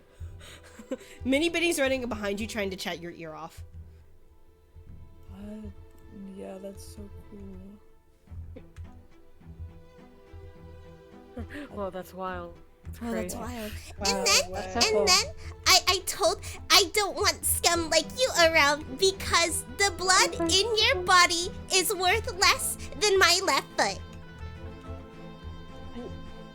Who did you say that to? I said that to one of our classmates. And what race, what kind of blood did they have? I don't know. It's just worthless to me. I look at Darian. Yeah. Darian just kind of looks back, like looks over to the doorway we're hearing this from, and then like turns back to the other two. It's like, You should probably continue your tour. probably. Yeah, let's go meet more people. Yeah, I mean, I'll be here if you need anything. Just We'll talk more. yeah. We'll get her a bit farther away from. Oh God. Yeah. Yeah, let's just. Okay. I'm gonna go sit down. You sit Yeah, down. go sit down. Yeah, Phoebe is in feeble condition. Yeah. Feeble condition. Very nice. Very fun. Yeah. Phoebe, as you try to look for a place to sit down, you find yourself in what appears to be some kind of like common area, maybe a break room. There are several places to sit. Unlike above, which seems to be like prim and proper and clean, here it definitely feels more lived in. The sofa is clean and comfortable, but worn and clearly aged around the edges. The carpet beneath is old and faded. The wood floor is like creaking under you, and there are some scratch marks signifying that the furniture had moved and been rearranged several times in this space. As you come in to sit down, you see a large Goliath woman and an equally large red dragonborn as they silently watch you come over and sit down. I sit and then lay down. Yeah, they see you lay down, and the dragonborn pipes up and goes, "You got business being here?" I do. Hi, I'm Phoebe Starfall. I play Veronica now. Ah. So you're one of the main girls, huh? And he steps up to you, and this dragonborn, not as big as the dragonborn that Adalia had seen, but he is still rather tall in stature, a little bit more slender, as he comes up and goes, Well, my name's Teeth, how are ya? I'm like laying down, but like I'm facing up and making eye contact with him, and I like extend my hand. It's like, hey Teeth, that's a cool name. Yeah. I'm doing pretty alright. And over there, and he points at the large Goliath woman. that's my pal Gums. You think Goms? That's sick. That's sick as hell. Hell yeah, I like you already. You're the funny Veronica woman now. Thanks. Yeah. What characters are y'all playing? What am I? And he looks at the Goliath woman who seems to expected it, but she does not like seem fazed by his really dumb question where he doesn't even know who the fuck he's playing. Let me pull them up. As Gums just goes, "You're Ram." Oh, I'm Ram. And she's... I'm Kurt. Whoa. That's awesome. Yeah. So, we're gonna be, What are they? What are they again? We're going to be, as Lazar had named us, the Jocks. Yeah, I don't play sports. Me neither. Oh, yeah. That's right. They're sports bros, and they get, what was it? Shot? Yeah, we get shot to death. Mm-hmm. That's awesome. Yep. We explode. That's real cool. Yeah. Like, So in the script, I think Lazar had something that had like, so what was it? And once again, Teeth looks at Gums. Gums goes, our death scenes? Apparently you, and she points at you, Phoebe, and the other one, JD, were supposed to give us a sleeping spell, disguised as a fireball, and then it just turned out to be a fireball, and then apparently we explode. And we're supposed to be gay. That too. Y'all kiss on stage? What? I mean, if y'all are gay, like, that's awesome. I mean, sure. She just like looks at Teeth. Teeth is smiling, nodding, thumbs up. This guy's so gung-ho. That's awesome, bro. I'm giving it a thumbs up. I look over to the people. It seems like Minnie, Bitty, Adalia, and Darren are all just watching from the doorway. Yeah, she's and looking. I'm like, I haven't moved my character yet because I haven't done anything. When I assumed I'm that immediately looking for Diana. I assume I was distracting Minnie Binny so you could actually escape her and go sit down. I lay down. She now has found you again, and you guys watch boy. as Minnie Binny is now rushing into the break room to talk your ear the fuck up, Blair. Why me? Why am I getting singled out? You're one of the highest reputation kind of people around here. She's a I'm social like, climber. my eyes are closed. I'm like feeling the symptoms, and I'm just like, it's like she's like, like in my ear. Yeah, it is like tinnitus. Her voice is like tinnitus in your ear, babe. I'm just like nodding. It's like, yo, that's so awesome. And she's saying some class A classes shit. Wait, can I say that like Blair like locks in on the classes and for like 1 second? Like, can she say that like she's zoning out and then she says something really fucked up? Yeah, go for it. Hold on. I like my eyes like bloodshot open, like staring at Minnie Binny. What'd you just say? What did you hear that I said? That all, what was it, like, you said that the commoners are all worthless scum? What? No. Cause that's something you don't like at all. What's so bad about the commoners here? What? What? I don't know. I don't know. Why are you so serious all of a sudden? It's just a joke.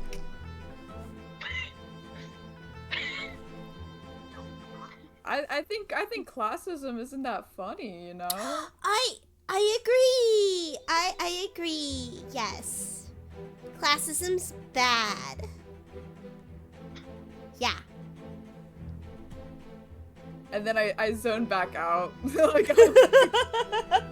And then she starts yapping, trying to defend herself the entire time. oh my gosh, she's virtue signaling. Like, Minnie's YouTube apology. I feed poor people. I literally like shelter the homeless. No, literally. Yeah, She has poor friends, she does. and if they work hard, they can be just as normal as the regular people. Exactly. That's exactly what she fucking sounds like. She knows some of the good ones. Yeah, like Rain, she's one of the good ones. Dude, if she ever says shit about the Archivist, I'm standing on business. She hasn't yet. Not yet, though. Give it a minute. We gotta torture Minnie by making her be nice to poor people. Fucking, like, trick her into saying that, like, doing volunteer work is actually, like, the rich people's new hobby. Fucking Actually, trap her in a yeah. soup kitchen. Yeah, I mean, like, look, the poor people don't deserve it, but she does. She does. Yeah. But yeah, Idalia, Darian, you come in and you see, once again, this large Goliath woman and this large dragonborn man. Idalia, I would say it does catch your attention that this is a large red dragonborn man. It definitely doesn't sound like the one that you met, but it's close. Darian, as you walk up, there's a 6-foot giant lady leering over you. Oh my god. I wonder which one Tilly likes. Darian kind of like overheard that these two are going to be the jocks, and he's like looking straight up at this woman. Yeah, you have to. Your neck is craned up. Hi.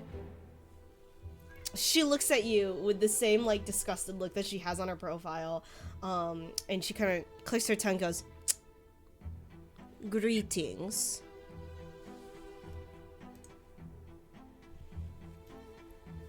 Darian like kind of looks over to Blair. It's like,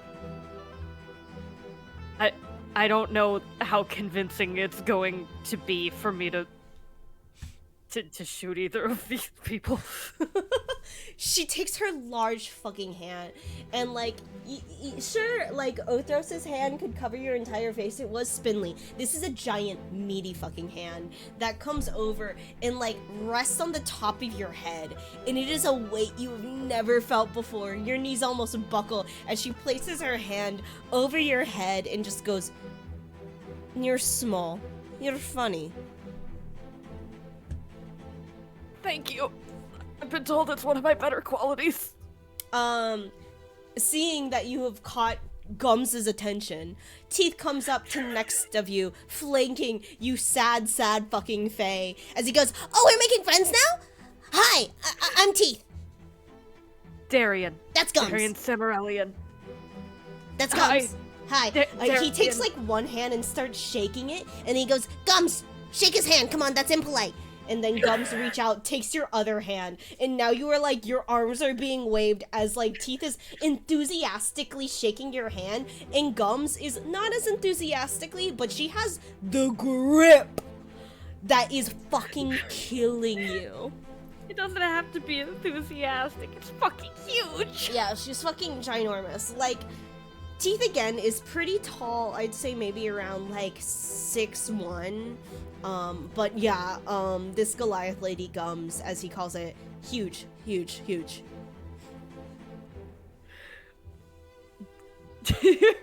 Darian looks absolutely fucking lost for a moment. You can just kind of tell by the look on his face. It's like, okay, this is just another place where there is someone that can definitely just fucking kill me. And he's praying that this maybe, you know, he's a clown in a theater class. Maybe this is going to be the one place that people actually accept the fact that he's a fucking clown. We're going 50-50 so far. Yeah.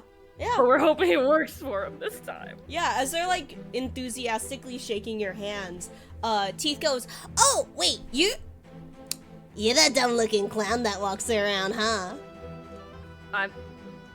It's not dumb looking, it's I like dumb looking beautiful. clowns. I don't think that's the compliment you think it is. Dumb looking clowns are funny to him, so they're funny to me. Okay. You're gonna explode us. Isn't that kind of cool? I'm really kind of hung up on the whole exploding thing. Yeah, you're Not gonna really- like shoot us up. Make fireworks go out. It's gonna be awesome.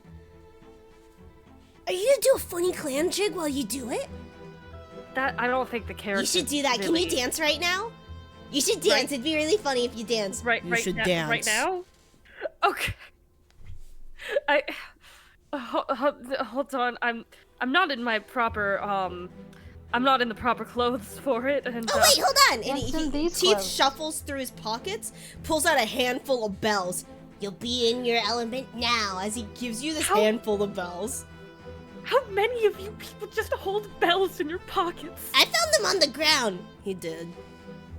How many bells are just sitting? Oh my god, give them to me. Darren kind of like snatches the bells out of his hand, like puts a couple in each hand and like kind of shakes his hands around as he does a little like two-step jig.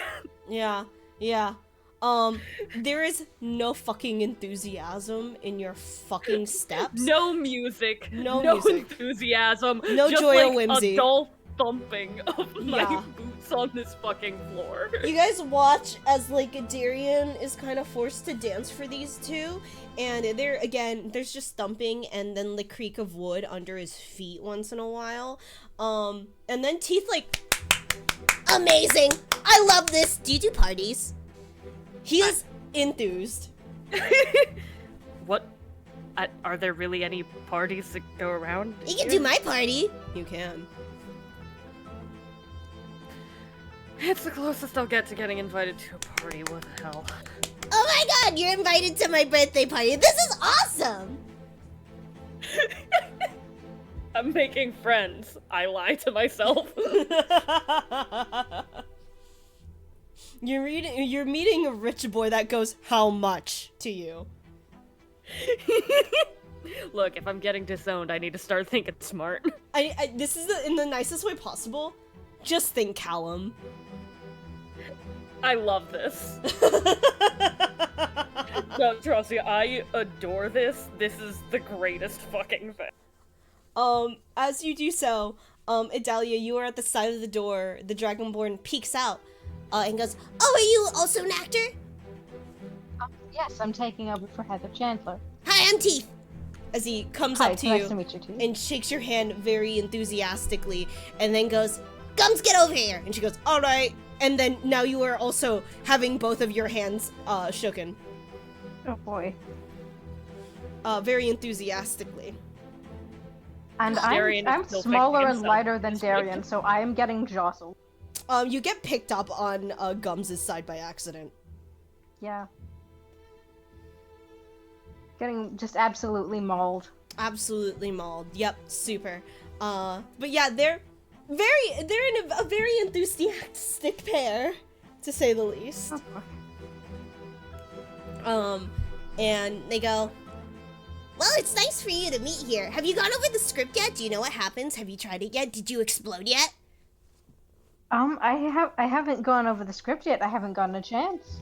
Do I explode? I would love to explode. I don't know. Does she explode? and he looks at Gums. Gums shakes his head. You did not explode. I'm sorry. Oh. Sorry. I'd let you explode with me if I could. Man, it's a kind offer, but I will have to deny it. I'm sure Gums will make a much better exploded person than I. Gums just slowly nods, and she goes, "We should let them go on. I think they're doing a tour." Wait, are you doing a tour? They're doing a tour. I am doing a tour. We could join. Don't. Okay, we're not joining you. Yeah, you two continue rehearsing. I can't wait to see how you do. Thumbs up, thumbs up, thumbs up. Oh, Phoebe is running for her life. Is it, oh, we're leaving? Okay. Phoebe, you can lay down here if you want. I can walk for a little bit. all right. Where would you guys like to go next? I guess next door if we have another person there. Yeah, Yeah. absolutely. You all come around. And Minnie Binny is trying to catch up to you all the best way possible. Oh, this room's the kitchen. This room's the kitchen. Welcome to the kitchen. You guys walk in. It's so fucking obviously a kitchen. You did not need somebody to tell you it was a fucking kitchen. But you guys are in this small little kitchen area.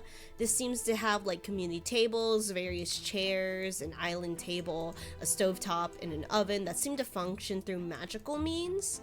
There seems to be a pantry of varying spices and foods with labels placed on them with expiration dates written on them. Fairly simple. From what you've seen, obviously this is not as detailed as the cafeteria area that you guys are used to. This is very clearly like students who need to take their lunch break in between like rehearsals and can't run to the cafeteria in time. Wow. Nice. You Interesting. see a ratkin who when you had moved around, you saw her pressing her ear up against the wall trying to listen in, and you can't help but notice she was probably trying to listen in on your conversation. So as you guys came around, she immediately scrambled and came back up and goes, oh, hello, hi, oh my gosh, hi. Hello. Hello. Who might you be? I am, I'm Skipper, hi, I'm Skipper, as she, extends her hand out, and I will Alright, also show her. Weird question. Can I insight her? Because it sounds like she just made that name up on the spot. Yeah, give me an insight. Nat 20, 26. That is her legal fucking government name. Okay. That is her, that is on her goddamn fucking birth certificate. Her full name, I know technically you can't fucking incite this. Her full name is Skipper Thomas Crisp. Oh my god. That is I love that. her full name. I don't I'll know shake why her I put hand. Thomas in there, but yeah. I'll shake her hand. She enthusiastically shakes her hand as well. But she is obviously with less strength than the other two that you had just met. But she shakes her hand and she goes, oh my gosh, hi! I didn't hear you come around. Well, I did hear you come around, but I didn't hear you come around like just now. I heard you introduce yourself to Teeth and Guns. Teeth and Guns are really nice, very cool. Hi! Hi, it's so nice to meet you. Are you in the play with us? Yes, I am playing Martha. I think I have a fucking moment where I forget that Martha was a character in this play, and I'm excited about Martha. Yeah, she just smiles. Yeah, Martha. How do you remember her? What? Oh, well, I really study her role pretty well, and Lazar Oh, really a character. liked me. Right. I literally put a hand on Adalia's shoulders like the character, Martha Dunstock. Martha Oh. Dunstock. She's smiling. Right. Well, that sounds delightful. Yes. And you are, you're Adalia Valio, is that correct? Correct. I'll be playing Heather Chandler. I heard. It's so nice to see you. It's so nice. It's so sweet. Oh my gosh. Are you also a big fan of theater? I'm a big fan of theater. I was really I have happy seen- when I got the role of Martha. Oh no, continue, please. Oh, so I was really excited, but she's gonna keep going if you let her. Yeah, I'm going to let her because I'm not trying to create the impression that I am a theater person or particularly good at acting here. Yeah, she is yapping on and on. She's very excited about the role of Martha. The two brands of yapper in the room. Very passionate about their craft and the class. Classism. There are two genders. And you know what? I'll take someone being that passionate about playing Martha Dunstock any day. There are two genders. You are either classist or you're a theater major. Horrible options.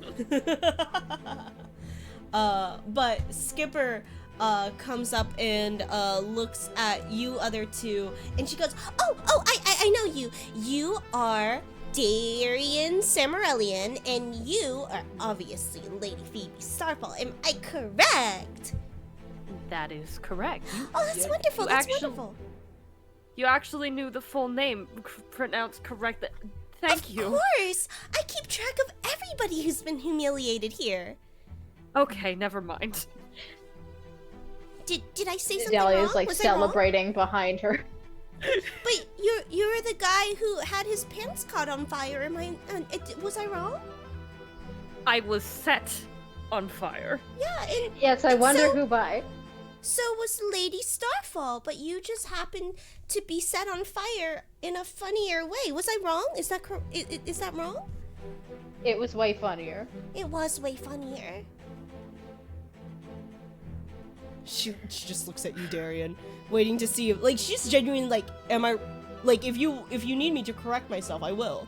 Like, was that incorrect? That was. Yeah, I was one of the people that got set on fire that day, yes. Oh, okay. Yeah. And from what I heard as well, you are in fact maidenless. No. You're not? She tilts her head, like, very, like, confused, but, like, genuinely confused. You're not? Did your No, family I- not disown you and then you never acquired a fiance before then? I choose to focus on my own thing. See, as a noble person, if I am not correct, having, like, not being married at your age is quite, honestly, humiliating. That's why She points at you. Adalia, that's why Lady Adalia was married, is getting married. That's why Lady Phoebe is getting married. As if y'all two are, like, on the rocks with your fiancés. Yup. Yeah, I actually am gonna be like, well, there was a paperwork mishap with my fiance recently, but good thing I still have my family. You know how She it is. snaps her head towards you. What? Something happened? Something happened with Ethan? Did he die? Did Yeah, he leave you? no, Did he no, no, cheat? no, no, Did he no. love another Okay, well- woman? And then suddenly you had to realize that you were competing with another woman that you didn't know or love, and then you had to compare your love for him and your freedom? Yep, that's what happened. Something like that. Look, because I'm in a new place and I'm kind of responsible for myself, I asked about my engagement background and it turns out he wasn't on the papers, so I don't know how we got that misunderstanding. And I'm sorting it out now. So he's like single? Basically, yes. Go for it. I'm not interested in Ethan. No. I'm just very curious. So he's single. He's single. Oh, wow. Interesting. Fascinating, even. And you're not interested in him anymore? I mean, he's were all he's over him. cool, but I don't. He's He cool, was but I don't cool. really. What? He's cool, but I don't really. I don't. You know, we're not engaged on paper. There's no real reason for me to be all over him anymore. Huh. And she's genuinely confused by that, but then she, like, kind of takes note and nods and goes, Okay. Interesting. Well, if you have any life updates, I would love to hear them. I love hearing about other people. I'm a really good listener, if you haven't noticed. I can tell. she smiles. She smiles so widely at that. And then she looks at you, Blair. Is there anything else, Phoebe? Is your marriage on the rocks? Yeah. It is! She seems, like, delighted by that. Not in the, oh, I have a chance. It's, oh my god, juicy gossip? That's all I'm gonna disclose. And then she just fucking walks out. Wait! Do you Is she know gonna what follow or I'm just gonna leave? I'm not telling her shit. You don't have to tell her shit. Okay. But she looks at you, Adalia and Darian, and she goes, What was that about? Is Summer not the perfect prince that everyone loves and dreams of? Listen, it's a confidence thing. I adore Phoebe. She tries so hard to be the best of the best, to make it work with Summer, and sometimes it just kind of slips, you know? Oh my goodness, fascinating. Darian is visibly holding his Aw, Summer. They have their own things going No. on. You see her following after you. No. Yeah, I see her. You can't escape her. Oh wait, I went the wrong way. Oh, fuck. No! Whoa, class doesn't be upon you. Whoa, classes be upon ye. She's tailing you like, no pun intended, like a fucking dog, Adalia. Or not, sorry, Adalia, sorry, Blair. Yeah. She's, Yeah. she is trying to fucking lick Boots so hard. Hi. What's up? Hi! Oh my goodness!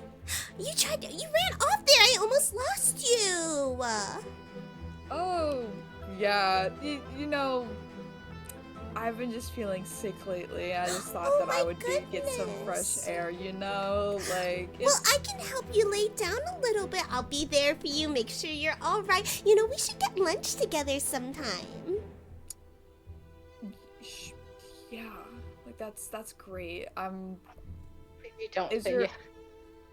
I like, she doesn't realize that she's agreeing to it. Oh, Yeah. She's just like, where can I lay down, or maybe just like get some fresh air or just something? I just think that I need a break. No, of course. We can go back into the break room. That's right. But Yeah. teeth and gums are pretty loud, so I can help you go back upstairs, or you could show me to your dorms and I can help you back in. Do not let this woman in our dorm! It Dox doesn't- yourself. I could just go upstairs and just like have some quiet time. That's okay though. You don't have to walk me back to my dorm. No, of course. No, but I insist. I don't need to go back to my dorm yet.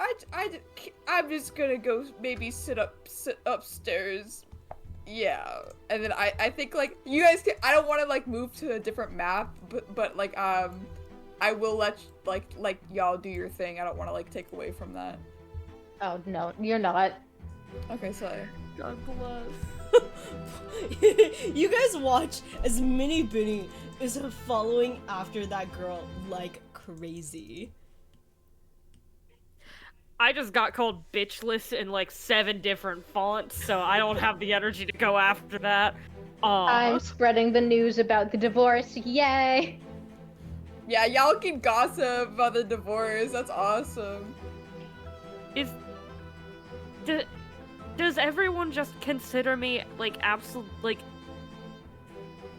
Is everyone calling me maidenless? Is this just a thing that everyone's been doing? It's happened like twice today. Arian, I didn't want to say anything, but yes, How long have you known about this? just a little while. Not a long time. It's not my choice. And that makes it sadder, Darian. Well, it wasn't your choice either. You guys got set up with parents. If my parents hadn't already set something up for me before I got disowned, that's not on me. I'm going to walk and talk with Darian because this part I actually don't want to say in front of our friend, the mouse. Who repeats rumors out loud. Yeah, like I want the Dahlia's broken up with these and rumor to go around. This one doesn't need to breach feel free to containment. spread actual lies about Summer though. That'd be funny as fuck. Absolutely. But yeah, Darian, just in case, because I think we caught her listening in, I'm gonna whisper to you. Look, Darian, what I told, what was her name? Skipper. Skipper. What I told Skipper wasn't actually a lie. It turns out Thiessen wasn't Adele's real fiance. Oh. Yeah, I thought- you remember the guy we met in the woods? The dragonborn, the big guy. Oh, yeah. Yeah, that it guy. was that guy. Thiessen was just lying to Adalia and being her fiance that whole time because he disappeared into the woods. Oh. Reason number 2 why I was excited to break up with him. Oh. Okay. Yeah, and also reason number 2 why I don't feel bad about lying about being his fiance. Also, he used the word ambitious in that conversation like 5 times, and I don't like that. Yeah, that's an interesting one. Yeah, so, I guess heads up, I'm a little suspicious of Fusion right now. All right, that's a shame. He was hot and useful. He was hot and useful, but we have the Archivist now, who was useful. He is useful. He's not hot. And then like I He can't. manifest. He just manifests next to us. Blair manifests into reality. I heard that like literally like I was zoning out to like Minnie Binny talking, and then I don't know, I just overheard that in the hallway. Just feel the slander from half a building away. The Archivist slander. They continue. God. Sorry. Yeah. So, Uh, anyways, I guess maybe it was not that big a deal. Maybe he was doing his best, but I still don't want to mess with that until I know he's not trying to do some usurper shit. Yeah, that does seem to be a risk. Look, as we're friends. We're friends. The way that like he says it, like it's a fact, but he's also double checking. No, she nods. We're friends. Friend, if you look at me, do you think Darian was just kind of? There's Yeah, something about him that just nobody can click with. There's got to be something about him, right? There's something good about him or something bitchless about him, because I haven't done anything to anyone here, and I seem to have just an Look, aura of here's the thing. repulsivity. Here's the thing. The person that you woke up in was a cloistered scholar, and the thing he had going for him was that he was a good scholar. He was already like kind of a wet cat, but then you put that in a clown suit and it just kind of it's bad. Yeah, I'm not really a good scholar, no. I pat you on the back. You're a really good performer. Your rendition of Creep was very good. Thanks. It's like my go-to like drunk karaoke song. It kind of happened on instinct. And a comment on how sad it is. That is your go-to song.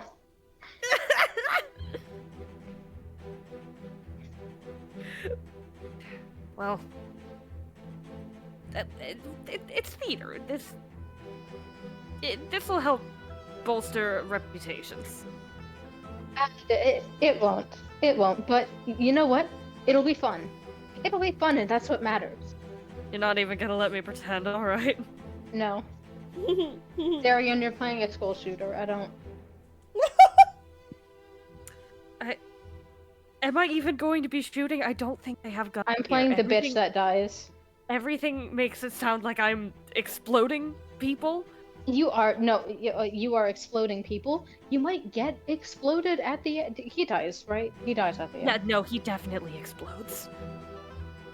Yeah. So He exploded in the original, so I wonder if everyone else is all exploding, if they're gonna change that or something. He actually dies Yeah, by everyone else gunshot. explodes. Yeah, I was I'm the about only to one say. that gets shot now. Yeah, you take an arrow to the heart. Excuse me, it's magic missile. I cast magic missile, I have it go forward, do a little loop-de-loop, and come right back at me. Yeah, exactly. So the Veronica doesn't have to. For some fucking reason. Veronica is not a spellcaster. God. But yeah, you guys have a few more rooms if you want to check out. There's a few bathrooms, and there's the dressing rooms up there, and then there's the laundry room, but nothing really new there. I am I think we're just gonna kind of like seeking wander. out Diana. Diana, you honed in. I honed the fucking. I'm gonna take Darian with me. Like, he's familiar with her, but you know. Oh, yeah, we're like acquaintances. Acquaintances, yeah. I think you guys have built a bond of unlikely and reluctant friendship. Comrades. Comrades. I think he'd rather die than consider me a friend. Most people would. But yeah. So here's the thing. You guys actually The door's locked, so you guys end up at the entrance of the door, and you try to open it. It does not budge. There seems to be an arcane glowing lock on it. I am gonna knock. Beware, I'm gonna refill my water real quick because my throat hurts. Whoa, crazy. Yeah, sure enough, you knock, and as you knock, immediately, since even though Idalia knocked, I would say that you're facing the door, Darian. So not expecting it, Diana opens the door, and then she looks you up and down, and then she tries to shut the door again. What? Hey, hold What are you on. doing here? We're part of the play. Part of the play? She like double takes at that. Since when? We had understudies we could use. When were you a part of the play? Well, we have to. It's half part of our volunteer service, and our detention, and we were specifically requested. But I'm a performance major. Why wouldn't I be in a play? Can you act? Yeah, of course I can act. You can barely juggle. That I can juggle just fine. First of all. Alright, juggle. You have that handful of bells. Do it. Okay, I'm gonna fucking juggle. Hold on. Alright, use your performance. Oh my god! Natural fucking 20. I'm going to Oh my stare God. this woman in the eyes, and she's like, "You can't even just." Excuse. Hold on. You're like And so I have, fed up. I have so many of these things like up in the air at the same time. It is flawless. I am like tossing It is them under loud. my leg and shit. Yeah, no, absolutely. You Like, were I- like I ready finish to off go. catching one in my teeth, and I like go back to staring her down. She's rather shocked at that. Her eyes are wide and her mouth agape. She goes, Okay, noted. Thank you. What are you even supposed to play, though? I'm playing JD.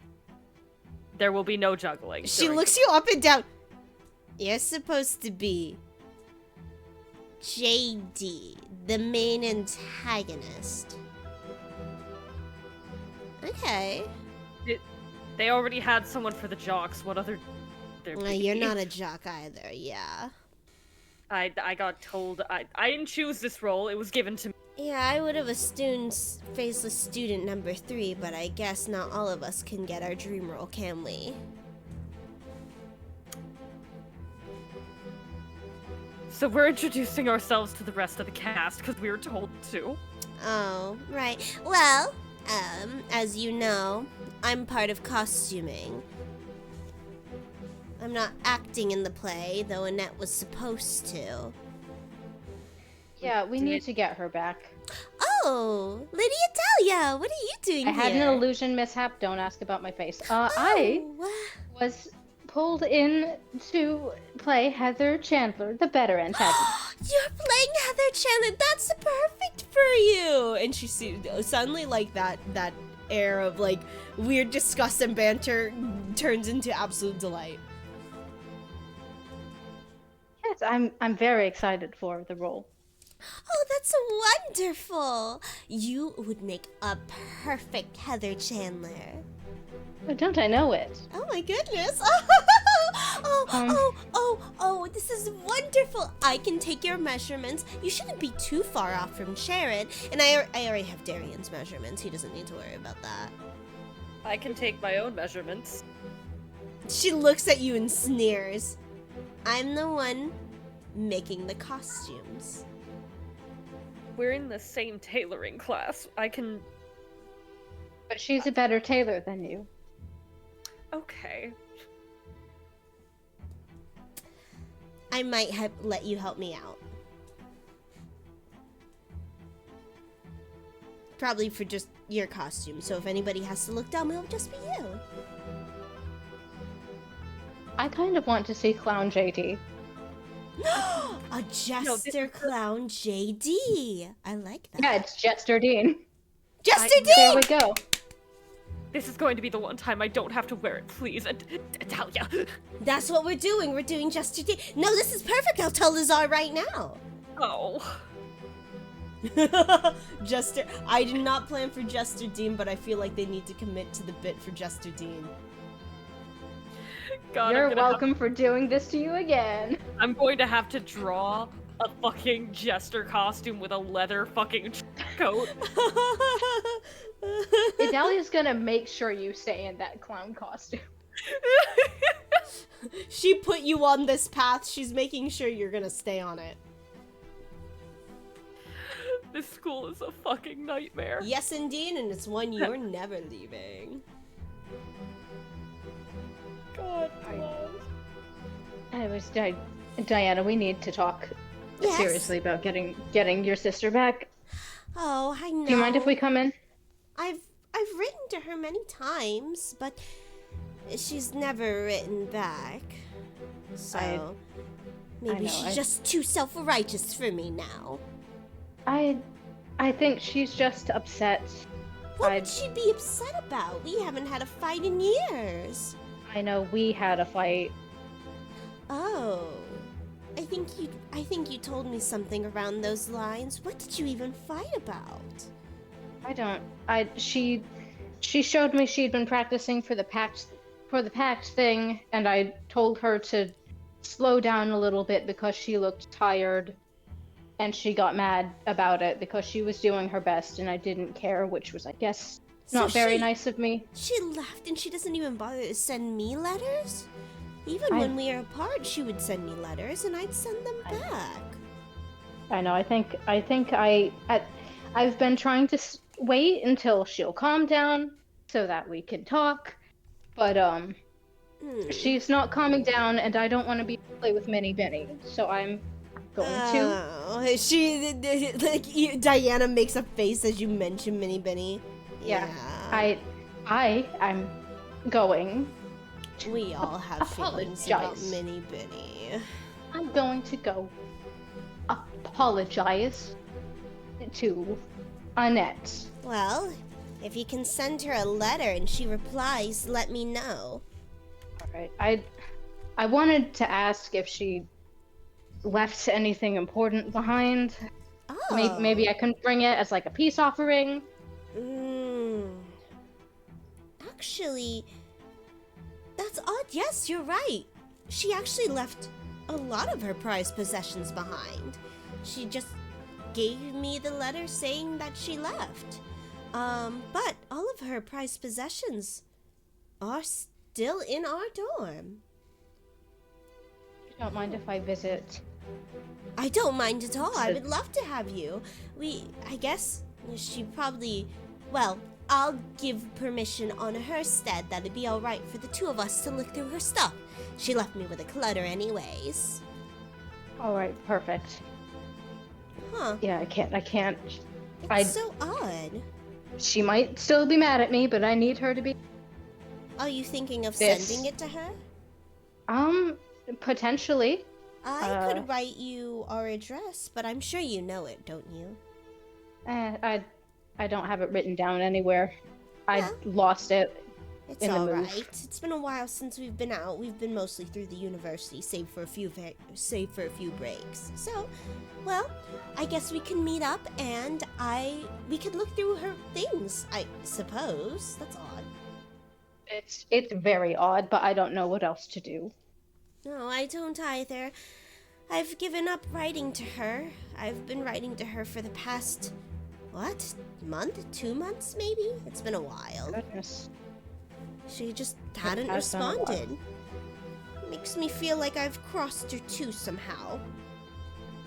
Well, we'll talk to her when she gets back, and you Yeah. can sort it out.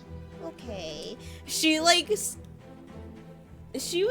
kind of like went a little bit like blue at that, as if remembering like her sister cutting her off. But she goes, Oh, but, I heard you all knock. Do you not know how these locks work? I figured you were going to be busy. I didn't want to interrupt you. Oh, so you do know how these locks works. Perfect. Yeah, If it was locked for a reason, right? Darian, do you know how these locks? I don't really focus on locks. Well, So that's a no then. you probably wouldn't have been able to open it regardless for you, Darian. This is the women's dressing room. Oh. Well, For the best, then. well, well, for the most part, you all have your student IDs on you, don't you? Yes, I believe I do. I'm I gonna think so, yeah. We put should. it out of my bag. You feel around your pockets. There is. There actually is. Adalia, your face does not match yours right now. You might not want to put Yeah. that out. Illusion mishap. Yeah, I'm illusion I'm mishap. gonna keep it in there. Yeah. But for the most part, you do guys find, like, in your clothes, weirdly enough, you don't know if they've always been there or if they ended up there by some strange means. You all three have student ID cards. And Diana gestures to the glowing arcane lock as she goes, "This, I believe, and the restrooms use the arcane lock. For the most part, oh, I don't know what my cat's doing. Sorry, I just saw her going around. Maybe- I know, she's doing weird stuff. I think she wants to eat plastic. My cat loves eating plastic. She We wakes should me up. set up a play date so they can eat plastic together. I don't want them to. But basically, these magical locks, as she explained, are kind of like gendered bathrooms in a sense. The ID lock associates with whatever gender identity that you associate with. If you are either fluent in your gender or if you identify as neither, you can choose one or the other to go to. But for the most part, you are assigned to one or the other. I could call it dressing room 1 and bathroom 1, but I'm just gonna call it the males and females bathroom for the short of it. Diana basically explains that, like, for a while, one of the bathrooms were busted, and everybody had to change their ID to assigned female so they could get into the other bathroom. So I think I mean, from what I'm congratulations aware- on your trend. I know, congratulations on your transitioning. But for the Transgender or never piss again. never piss again, exactly. But from what you are aware, like, all of the toilets seem to be connected with a piping system. However, you do see that the male's bathroom on the right hand corner here, the right hand corner here is the male's bathroom. They got flooded for a hot tick, so that had to be shut off, and a lot of the people used female bathrooms instead. It didn't matter, it was just crowded. I'm Yeah. realizing the only other dudes that we've run into here and the people I'm going to have to deal with in dressing room. I'm so sorry, babe. I'm so Oh, sorry, no. this is who you're gonna have to deal with. You're gonna get along with Teeth and Lazar very well. Am I? Yeah, you I guys can will be be your best best friends friends. by the end of it. You guys are gonna be uber best friends. What are you talking about? You're gonna be besties. I mean, I'm already invited to his birthday party. You are! Teeth did in fact invite you to his birthday party. God bless. To perform. Exactly. But yeah, regardless, for the most part, you guys, save for like the laundry room, but I'll tell you that much, there's not much in there. But for the most part, you guys have been able to tour around the whole theater, and you managed to meet everybody at least associated with the cast. Hell yeah.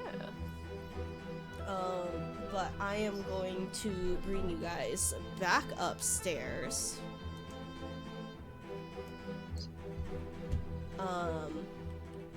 And let's see. Let me see if I can move you. But that being said, you guys come back up. Once again, Mini Benny is so excited to show you guys around all the time, every time. All of it. But we could continue, but this would be a good stopping place, in my personal opinion. We'll pick back up from here, because from here you guys will basically just do whatever you guys want, plus the performance area and whatnot. But from here, it's just a good way to introduce everybody, get y'all to know everyone. It was mostly just an introduction scene, but for the most part, I had fun. yeah. I had a great time. But I think this would be a good place to stop. And we can pick up, once again, I think, 2 weeks from now? Yeah. Yippee! But overall, we got a good, 2 hours and 40 minutes in.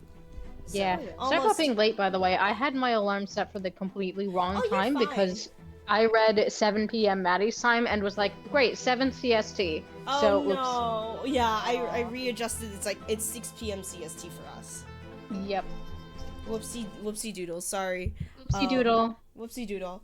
But yeah, we can stop here for now, and then Yeah. we'll pick back up, and you guys will begin rehearsing for Lazar's original play, Do Not Steal, Heathens.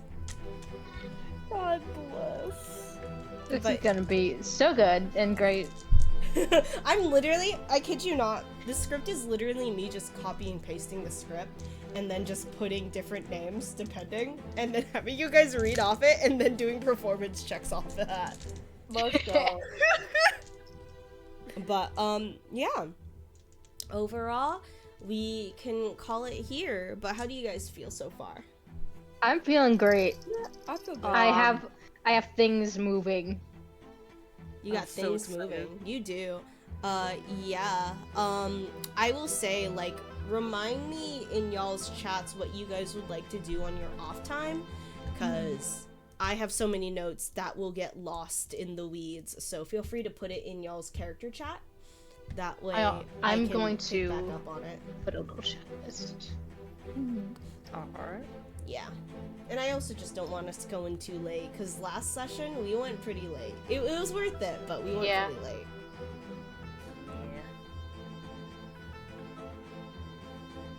So Yipperoni, and I I will also miss